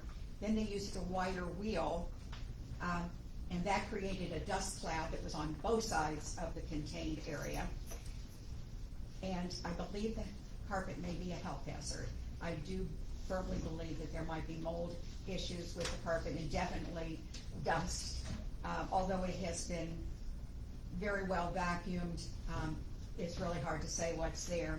And additionally, from moving the furniture back and forth, the carpet is stretched. And when the furniture is eventually moved back to its original position, I'm afraid we may have a tripping hazard. So I'm respectfully asking if you would consider paying for new carpet. And there has been some discussion at this point of checking into the difference between carpet tiles, which of course can be removed individually if you have an accident of some sort, or just regular carpet. I have no idea what the pricing is on those. I don't know how they compare. Okay, so you haven't priced anything, so it's just. No, I open and need to doing have the it. money before I start, know that someone will support it before I start pricing it, was kind of my thought process. Well, I went in and looked, I don't know how anybody works in that office right now. I was in there today. So I did go in and take a look. So you wouldn't replace it until it's done, right? Well, it will be the last step.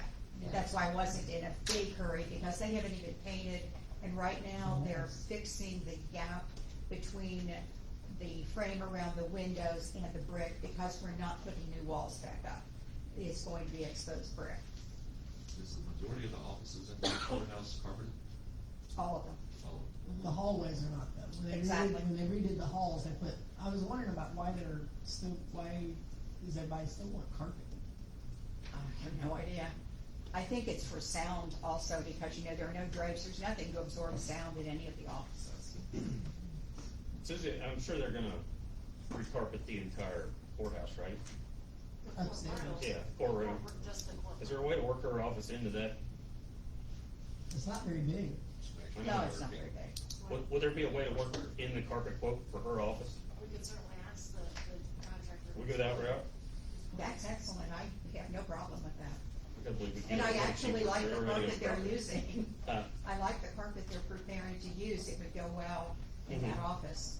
Go with paint and everything. the brick and Yes, all that. Oh, absolutely. wait, there might be enough left over. The room is not that big. When you buy those rolls of carpet, you have to buy.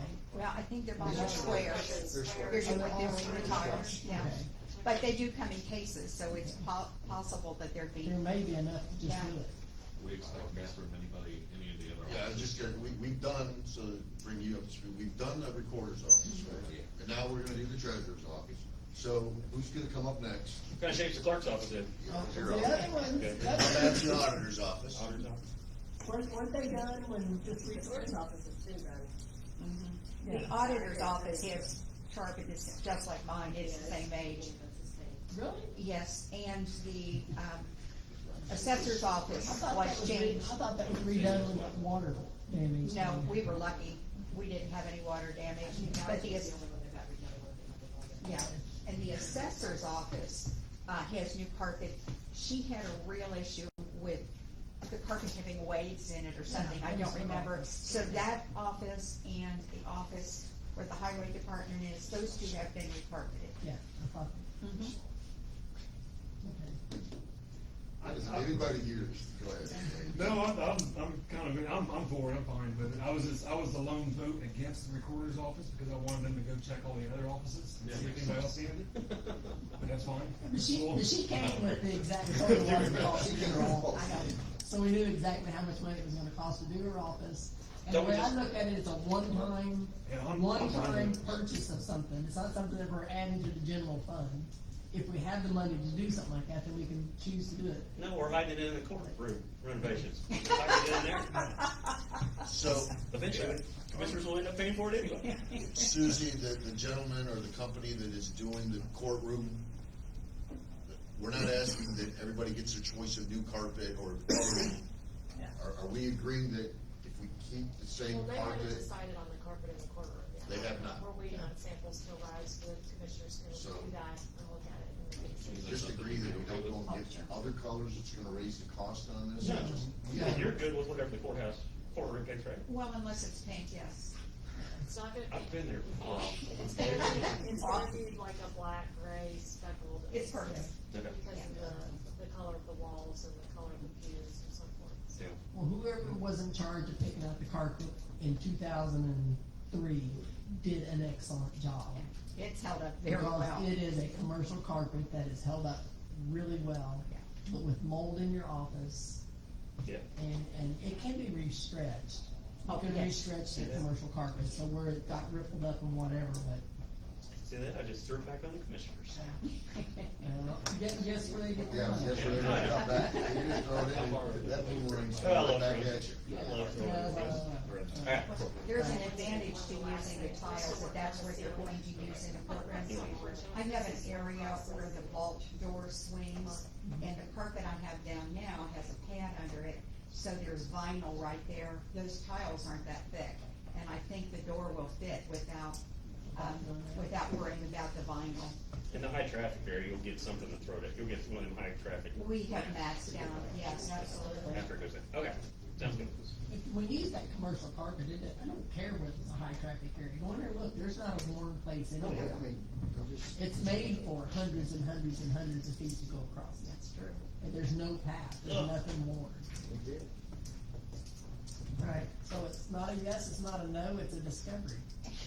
Okay. We'll find out with Susie's help about the carpet for the courtroom and see if we can incorporate it into one project. Is that what I'm hearing? Yeah. That sounds good to me, thank you. Sounds like right now. Yes. All We right. have a current contract Thank you, signed Dan. for Oh, the you're carpet welcome. already? We do. But you don't know how many of them squares are left over with the skids that they buy. Always extra. Did you buy it in a box He said he's gonna buy it. of gross? Yeah, he has to buy, there's a percentage he buys, so the courtroom, I think, is 3,100 square feet, and he will buy 33. Yeah, it was like 3,400 square feet. If it wasn't enough, we only buy the rest. Gotta be building. Yeah. Still Well, on it there. depends on if you have to buy a whole box or not. Yeah. How many squares come to buy it? Yeah. All right. Yeah. All right. I guess that's all cleared up, so we'll just move on to the, next thing on, yes. Tell you what, guys, You're all right. this is intimidating, okay? I'm not Doing getting good, it. Randy. Okay, so, all right, so, we're gonna look at the approval for the, 2023 council meeting dates. I'm trying to remember which email. This is what I have, this is way back there, Right. so I don't know if you guys got an email. I got even all I'm trying to that. remember which That's email. it assuming was that on. you stay with the second Yes, it's still Wednesday being- of the month at 5 p.m. And nothing changed on holidays or anything like that, right? No holidays did not impact you all, that Okay. only impacts commissioners because of, some So- holidays. Move it to 6 o'clock. So, meeting dates, I'm fine with the 5 o'clock second the Wednesday. second Wednesday. I'll make a motion to approve. I'll second. Andy made a motion with that. I'll second. Let's see, can somebody explain to me if you need to call in for the meeting? How's that approached? So just, you can't call in for the council? You can. You can, Mike. You can, but you can't. You just have to tell. You cannot show up if you want to.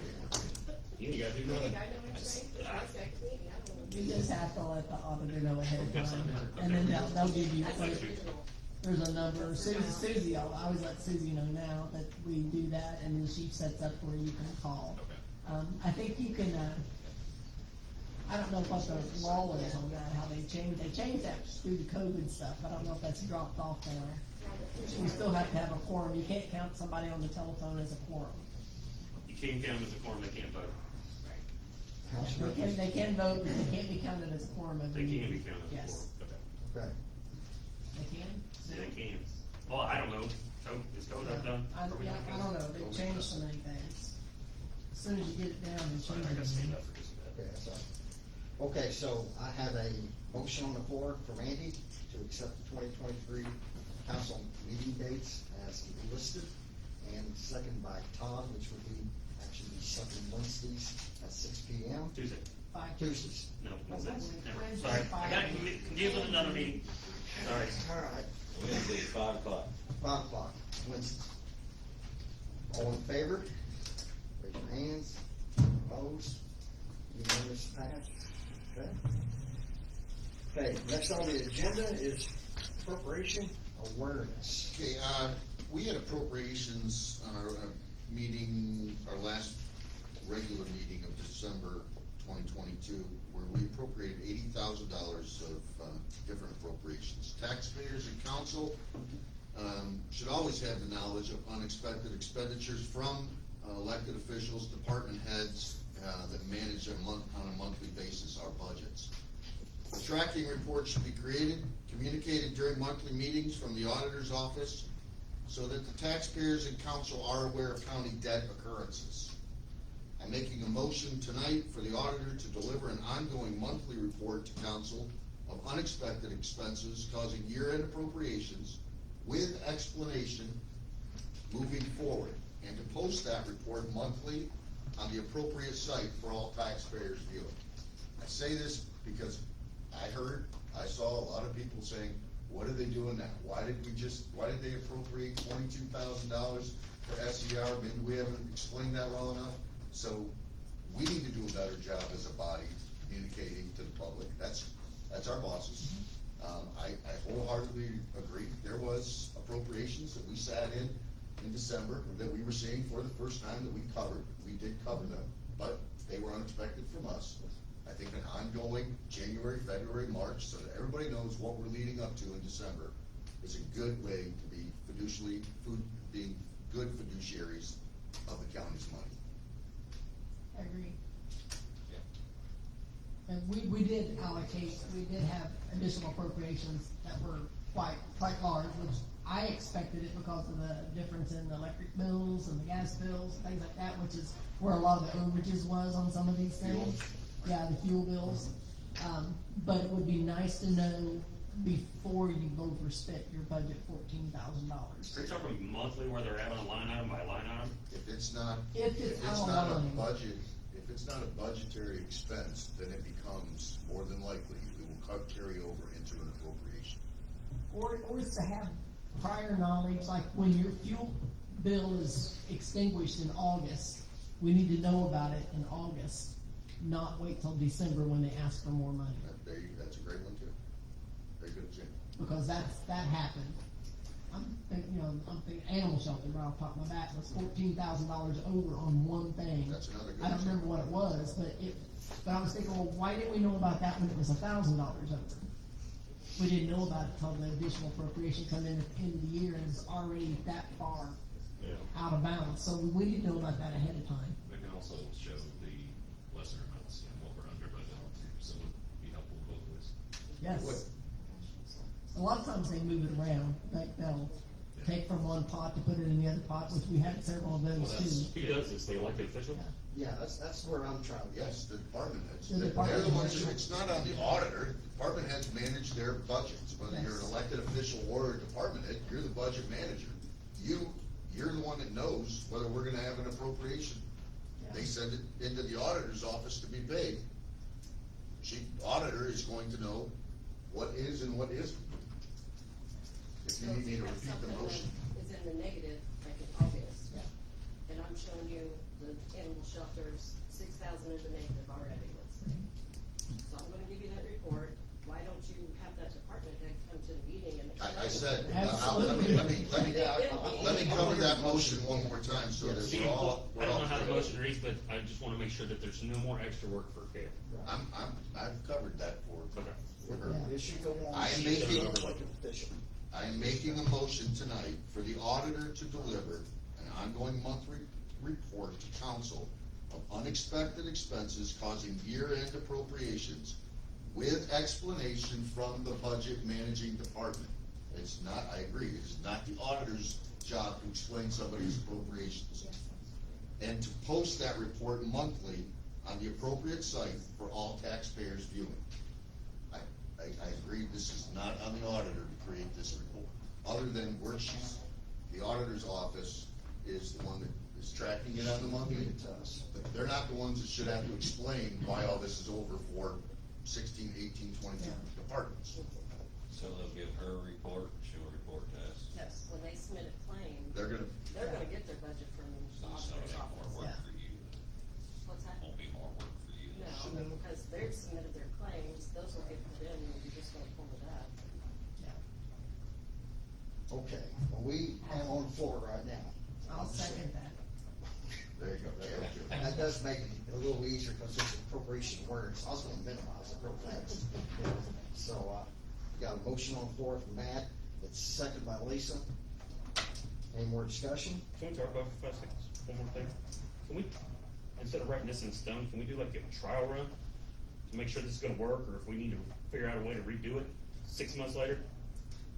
You know what I'm saying? 6 months later, we can change Do it. we have a, I mean, we just vote on something else or change it? Yeah. I'm not. I'm on. They're basically just reporting their budget spend for, Yeah. on a monthly basis. They need to track it better than what they have, so they don't have to come back in December Oh, I agree. in the hole.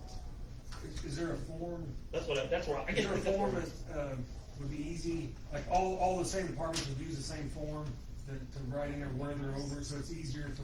They're not gonna know unless they keep very specific records of $10 of IGA, $30 of BP, they're not gonna know. You know, some of them do keep those records very well, and then Right. you have those others that Yeah. What's, it is what it is. I would think they'd be reviewing at some point, You would think, quarterly but or. you wouldn't. You would think. You would think, yes. Well, I mean, should- There's something saying, yes. And that would happen. Okay. No, there are some. I wasn't questioning anything, I just wanted to make sure we're not writing anything in stone that we can't change around. Alright, sorry. Oh, that's Good. good, sir. A motion, second, all in favor? Pass unanimous. Okay, let's continue on the agenda. Board appointments. The Alcohol and Tobacco Commission, we have one appointment here. That is Jerry Fisher. It kinda got pushed into by somebody that said, you know this process, you've done this process before. There's, no applicants, so, It's only one. I'll make a motion for Terry. I'll second that. And you made a motion for Jerry? Jerry? Yes, Jerry, yes, I was gonna say Jerry. Todd, you made the second. All in favor, Mr. Fisher? I abstain.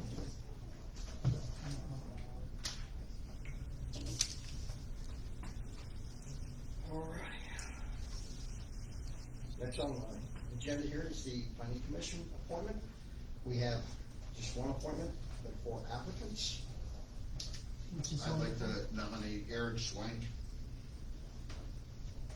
I'll second that. Isn't he already on something? Didn't we just put him on something last time? Oh, we did. Yes, he's on the redevelopment commission. Was that, we did that, or did the commissioners? No. We had- You all did that. Brad's not on anything, Scott's not on anything, and Robbie Teeter's not on anything. Wait a minute, one of them is.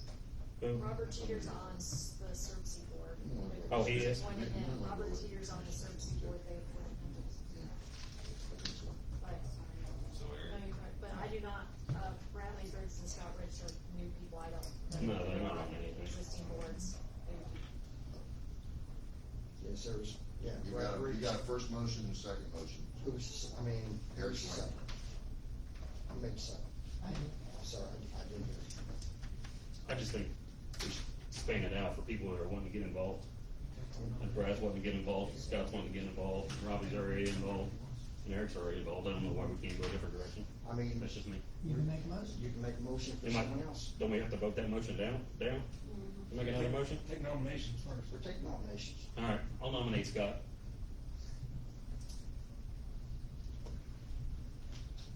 We nominated Scott. Rich. Scott. Make a good point.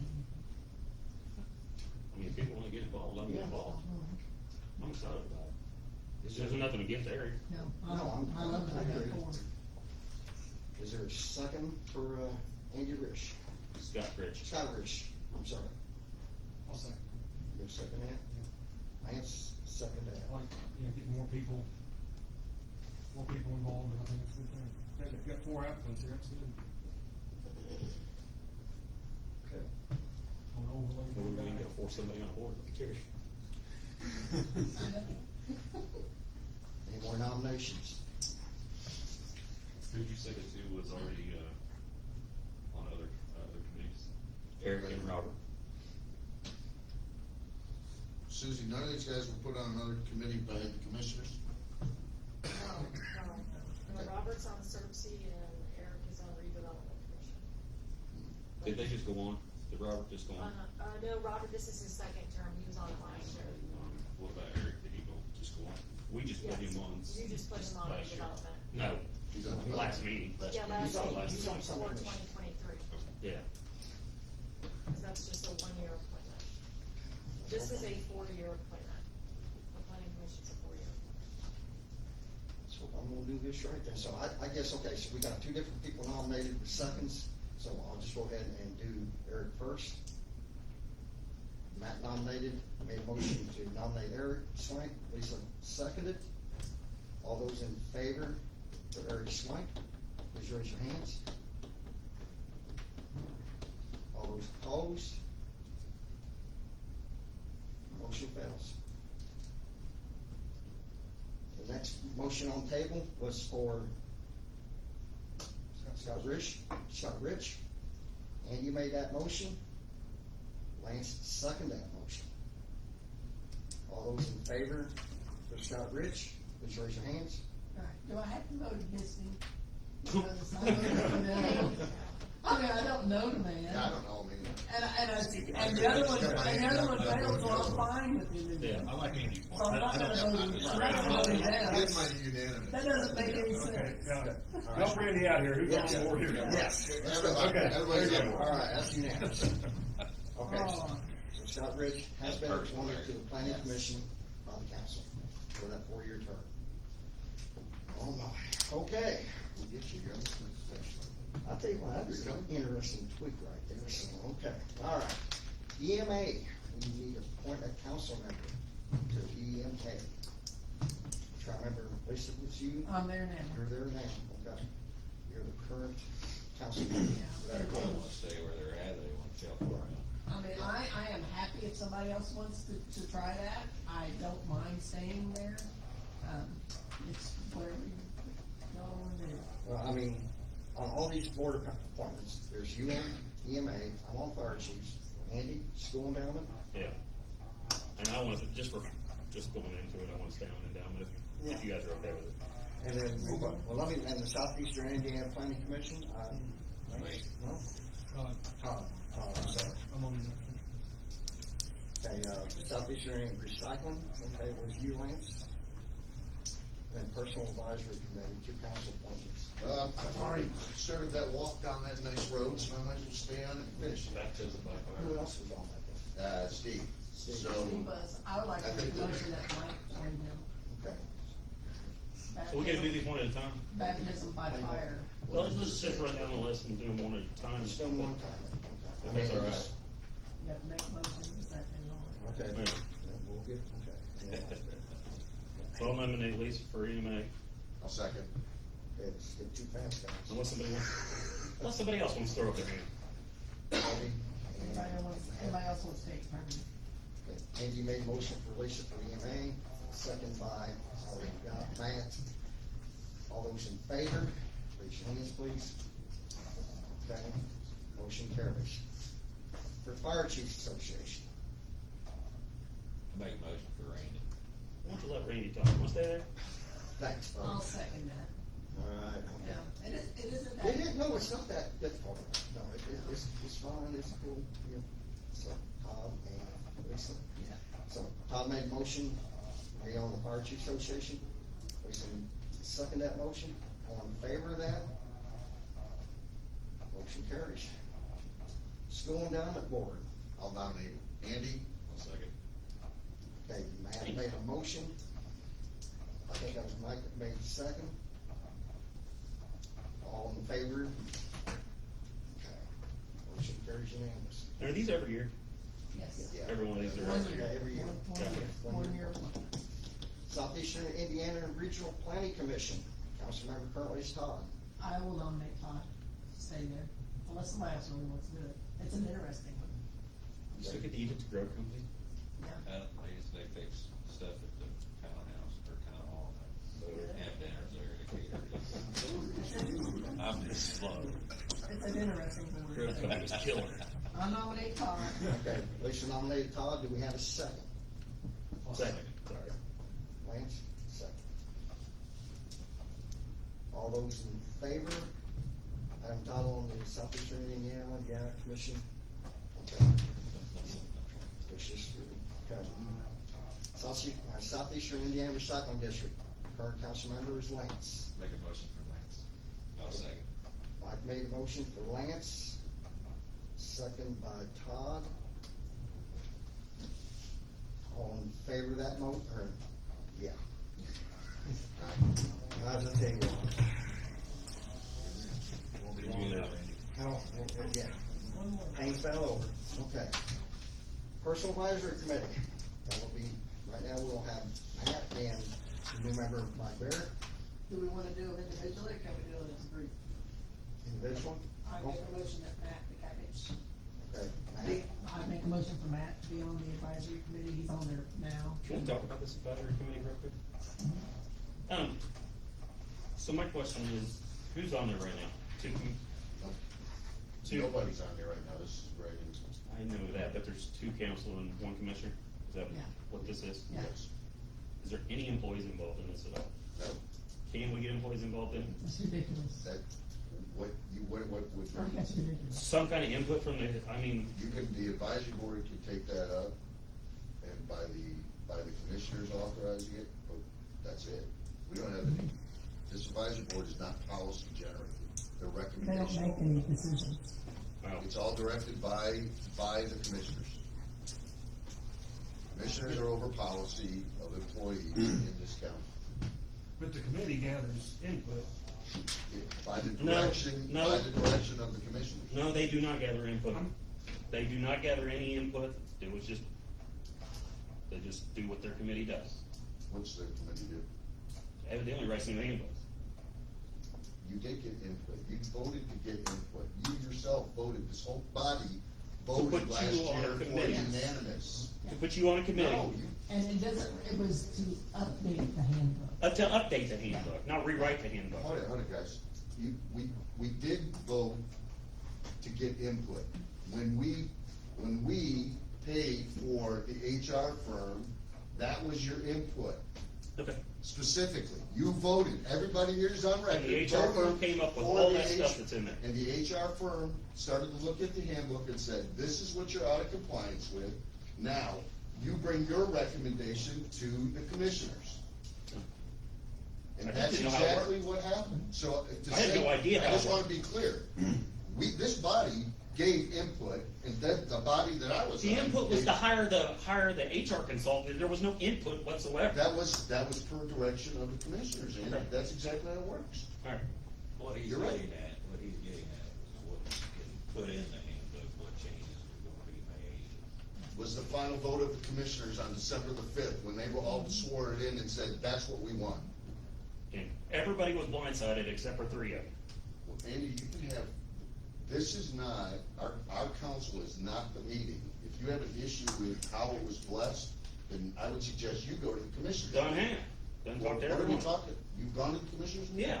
I And I didn't see told them that. I wasn't happy about being blindsided. I didn't see you at the commissioners meeting. I didn't go to the damn meeting. Why would I go to the meeting? I just asked you, did you go to the commissioners meeting? No, why would I go to the meeting? Well, because you said you had an issue. I don't need to with go to it. a meeting and talk to a commissioner. I can talk to him whenever I want. You're the one that just said you wanted to make sure I asked you, and you said you've gone to the commissioners meeting. I'm repeating what you said.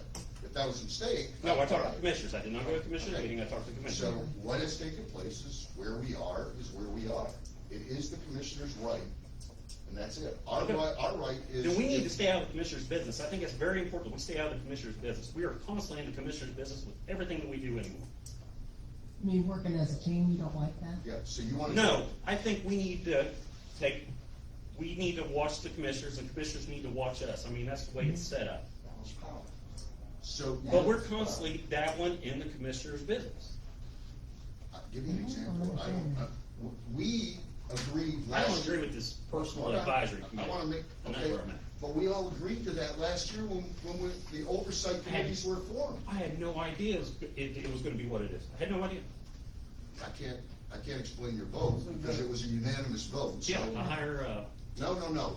To create oversight committees was a unanimous vote between the commissioners and us as separate bodies. And for we the had county. several of them. We had one for insurance. Yeah, I'm We glad got we're one running for through. We had property. one for the. The insurance is the commissioner, why are we dabbling in the insurance? We do little oversight committees of a We few do, of yeah. us in order to go do the legwork on That's why we something. have. That's the way it's done. The plan going forward is to have the HR person be on this committee, correct? That is correct. So to me, that's. So that would be an employee. That's an That's all I employee. ask, can there be an employee on this? And- and- Hang on, Hank, so my take on this, I mean, we don't have an HR person yet, but our auditor's office is our HR and has been for years. I think the auditor ought to be on this board on this committee until, Lance, I believe that under the new policies that were formed, the auditors the recommendation is for HR and auditor, and these two, and one for commission on it. Our job is to put two Yes. people from council on it. It's commissioner's job to choose who they're gonna have. That's right. And so we become more aware of, to Andy's point, I would tell you, we're not in the policy changing. We become more aware of what our financial obligations are gonna be to help them make a decision. Guys, great, you wanna put something up in front of us, the chances that I get blessed at council, where are you gonna get the money from? Before it comes to That's us, you kind of have the way that it works. giant argument with everybody. Seems to me, two bodies working together better than two bodies working away from each other. I like working with them and knowing what's going on. It makes you better prepared financially. No, I don't think it does your checks and balances. I don't think it does your checks and balances at all. I think it takes away, because it's more of a tag team effort. Well, then this body would have to go It's the back House and and erase. Senate working together is what it Yeah, is. it is. It's the House and Senate working together for one common goal. Rarely does the House and Senate ever work together. Well, this one has It's in the because last they year don't and a sit, half. they don't sit in meetings and, No, but they bounce things off of one another. They have committees. Yeah, and that's what the committee's all about, is having representation from both bodies. the committees are in the House, the committees are in the Senate, the committees are not House and Senate together. No, but they work together. They have to, in order to have an end goal. I don't think there's check and balance on this. But, agree to disagree. Well, we got Let's move on. personnel committee. Let's move on. I made a motion for Matt to stay on that. He started with it since it began. He's the only one with the big history on it, and I think that he is, needs to stay there. So that's, okay, so Lisa made a motion for Matt on the personal advisory board. Do I have a second? I'll second. I don't know if I'm wrong too or not. You are. Okay, that's, I put that up, should have that already. Okay, Mike Fair made second, all in favor, keep, Todd made the second. Or, did you say? Yeah, I'd say it's time. Give it a tie. Same time, okay, It's important. okay. okay. All right, motion on the table, keep, retain Matt on personal advisory committee. Motion made by Lisa, second I put it by Mike, all in favor, say aye. All opposed? You abstain? Yeah. Okay. All right, motion passed. 5-1-1, all right. So, Two yes. All right, we still got to appoint another council member on that? I make a motion to leave Mike there. I'll second that. Lisa made a motion. for New fresh Vice approach, Chair. new kid on the block. That was Matt that made second. no, I want to disband it. That's why I'm gonna vote against you. Love you. I'm gonna vote against you. Okay, Mike's been, Lisa's got made a motion to appoint Mike Bear to the personal advisory committee, second by Matt. All in favor? Those opposed? Okay. Motion passes 6-1. Lordy.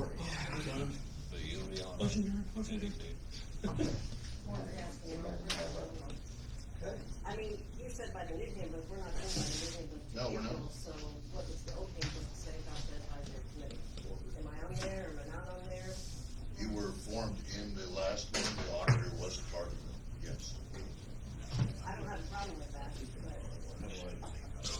That's the handbook? All right, Court appointments. I guess is where we're going next. Todd, do you have anything? Not today. Lisa, you have I do, anything? we met on December the 20th, and went over his, emergency plans, it really wasn't anything new. I did go to the multi-hazard mitigation, I guess is the right word, mitigation, plans. There were 2 meetings on that, each of them were 3 hours in length, and we did it, one in December, and then we did one in, January. And, that was much more interesting than I thought it was gonna be. Those 3 hours went by pretty quick. I do know that there were several things that were on the, this has to be done every 5 years. And there were 1, 2, 3 things that were set up 5 years ago that were completed. You know, landslide studies on this, that, or whatever, things that were actually completed from 5 years ago, and until you sit through that, you don't really realize what you've accomplished and done. And some things were a lot of things that were ongoing, and then we have to grade them to whether they're important, you know, how important they are. It was just interesting. I know he always asked about the ARPA funds, because he had submitted requests for money from the commissioners. Again, that's a commissioner thing to do, but he always brings that up about the remaining ARPA funds for some of the things. And my answer again was, when the courthouse is done, we'll know whether there's any ARPA funds left. Because we had 600,000 that was unallocated, and we've already used part of that for the overreach of the courthouse. So, and that was it. All right. You don't have anything? We did not have a fire chief association meeting this past month, so I don't have anything new on that. Andy? Christmas was quiet at the school. Christmas was quiet, yes. Yes. And cold. Yes. Yes. Okay, nothing to add.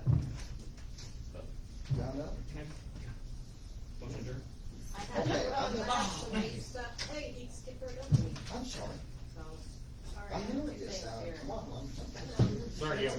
Okay, yes, Dale. I have 2 things. One is a letter from the judge, and I'm sure you all will want to read this because he's asking for an additional employee. And Guess we already started that.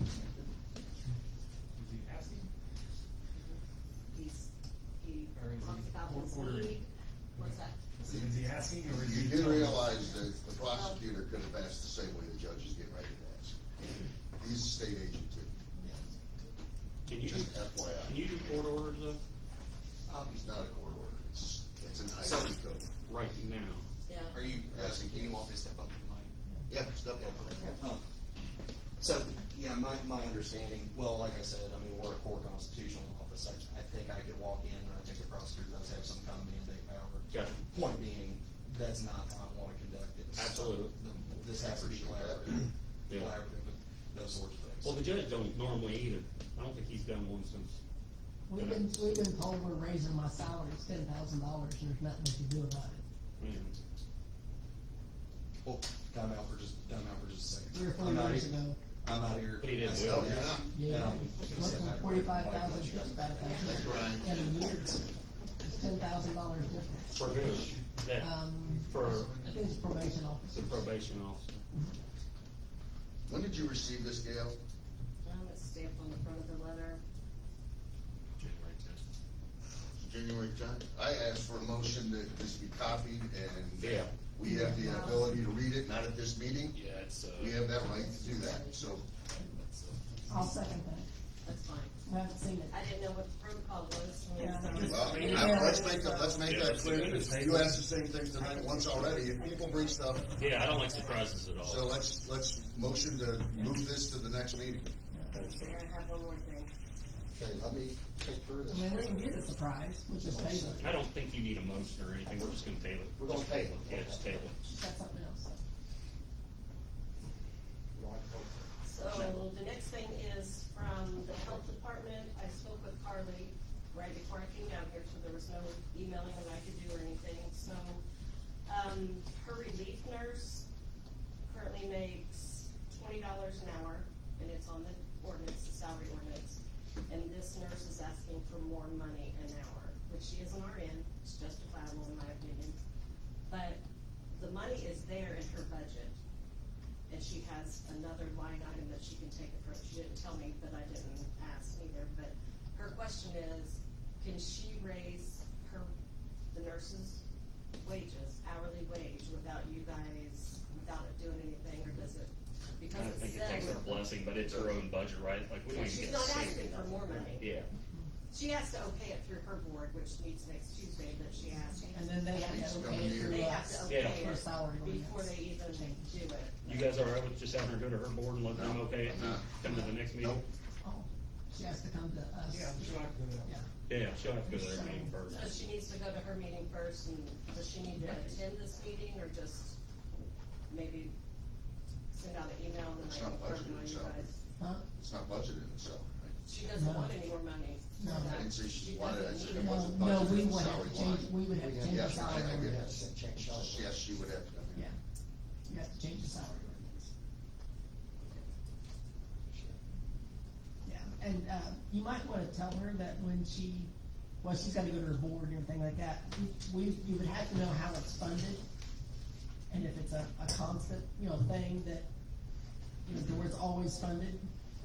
As far as where the money Yeah, comes from. where, if there's a change from what we can afford and what we have in the salary ordinance, if she's wanting to raise it up to whatever, she's wanting to give her more money per hour, and if she's covering the costs of that, I would want to know where that funding the difference was coming from, and if it's sustainable. You know what I mean? Like, I don't want it to be sustainable for this year, and then next year, the girl is wanting to have the same salary, you know Well, what I this mean? is, this is the, What the other yeah, this is the line point item where was. the auditor shouldn't be up here. This Yeah. is a great point, where you got a budget manager asking for something, and we've got an auditor saying, well, I don't know. Great. Yeah. Budget manager should come to this meeting and explain And this. she was to just us. asking In her that. I agree. In her defense, she asked for the salary ordinance, and by the time that I got it to her, because I had only ones I had were Yeah, unfilled I'm not saying you copies. did, I'm just saying that, Well, I'm we just picked trying to this up justify right it, and she's like, I said, you know what, let me ask, I didn't Yeah. know I was doing something wrong Yeah. You're not doing to help her out, but. And the ordinance has to be done by the 31st of December, and we can change salaries for anybody that's not an elected official throughout the year. So we do have the ability to do that. We just wouldn't do it without knowing that the funding is there. Okay, and then, Yeah. so, on that note, on the salary ordinance, are we getting our raise, are we not getting a raise, cause that's the hot item that everybody wants to know. yes, Yes. it was done December 14th. That's what I wanted to know, because it was brought up at the council, or commissioners meeting, that it was gonna be put on hold until April 5th. Okay. That special meeting was just to add verbiage to the salary ordinance that was already approved. I It just wasn't even wanted to make sure, specific, 'cause, you know, that place, I'm not sure how much I should even say about it. It wasn't even specific to the new handbook, it just says the handbook. That's what I go with right there. yeah, So it's not, it has nothing to do with it. We did our salary ordinance. right, that's what I, just want to clarify. That's all I had. So you gotta go? Okay, thank you. All right, anybody else have anything? I'll entertain a motion. Motion to adjourn. Andy made a motion to adjourn.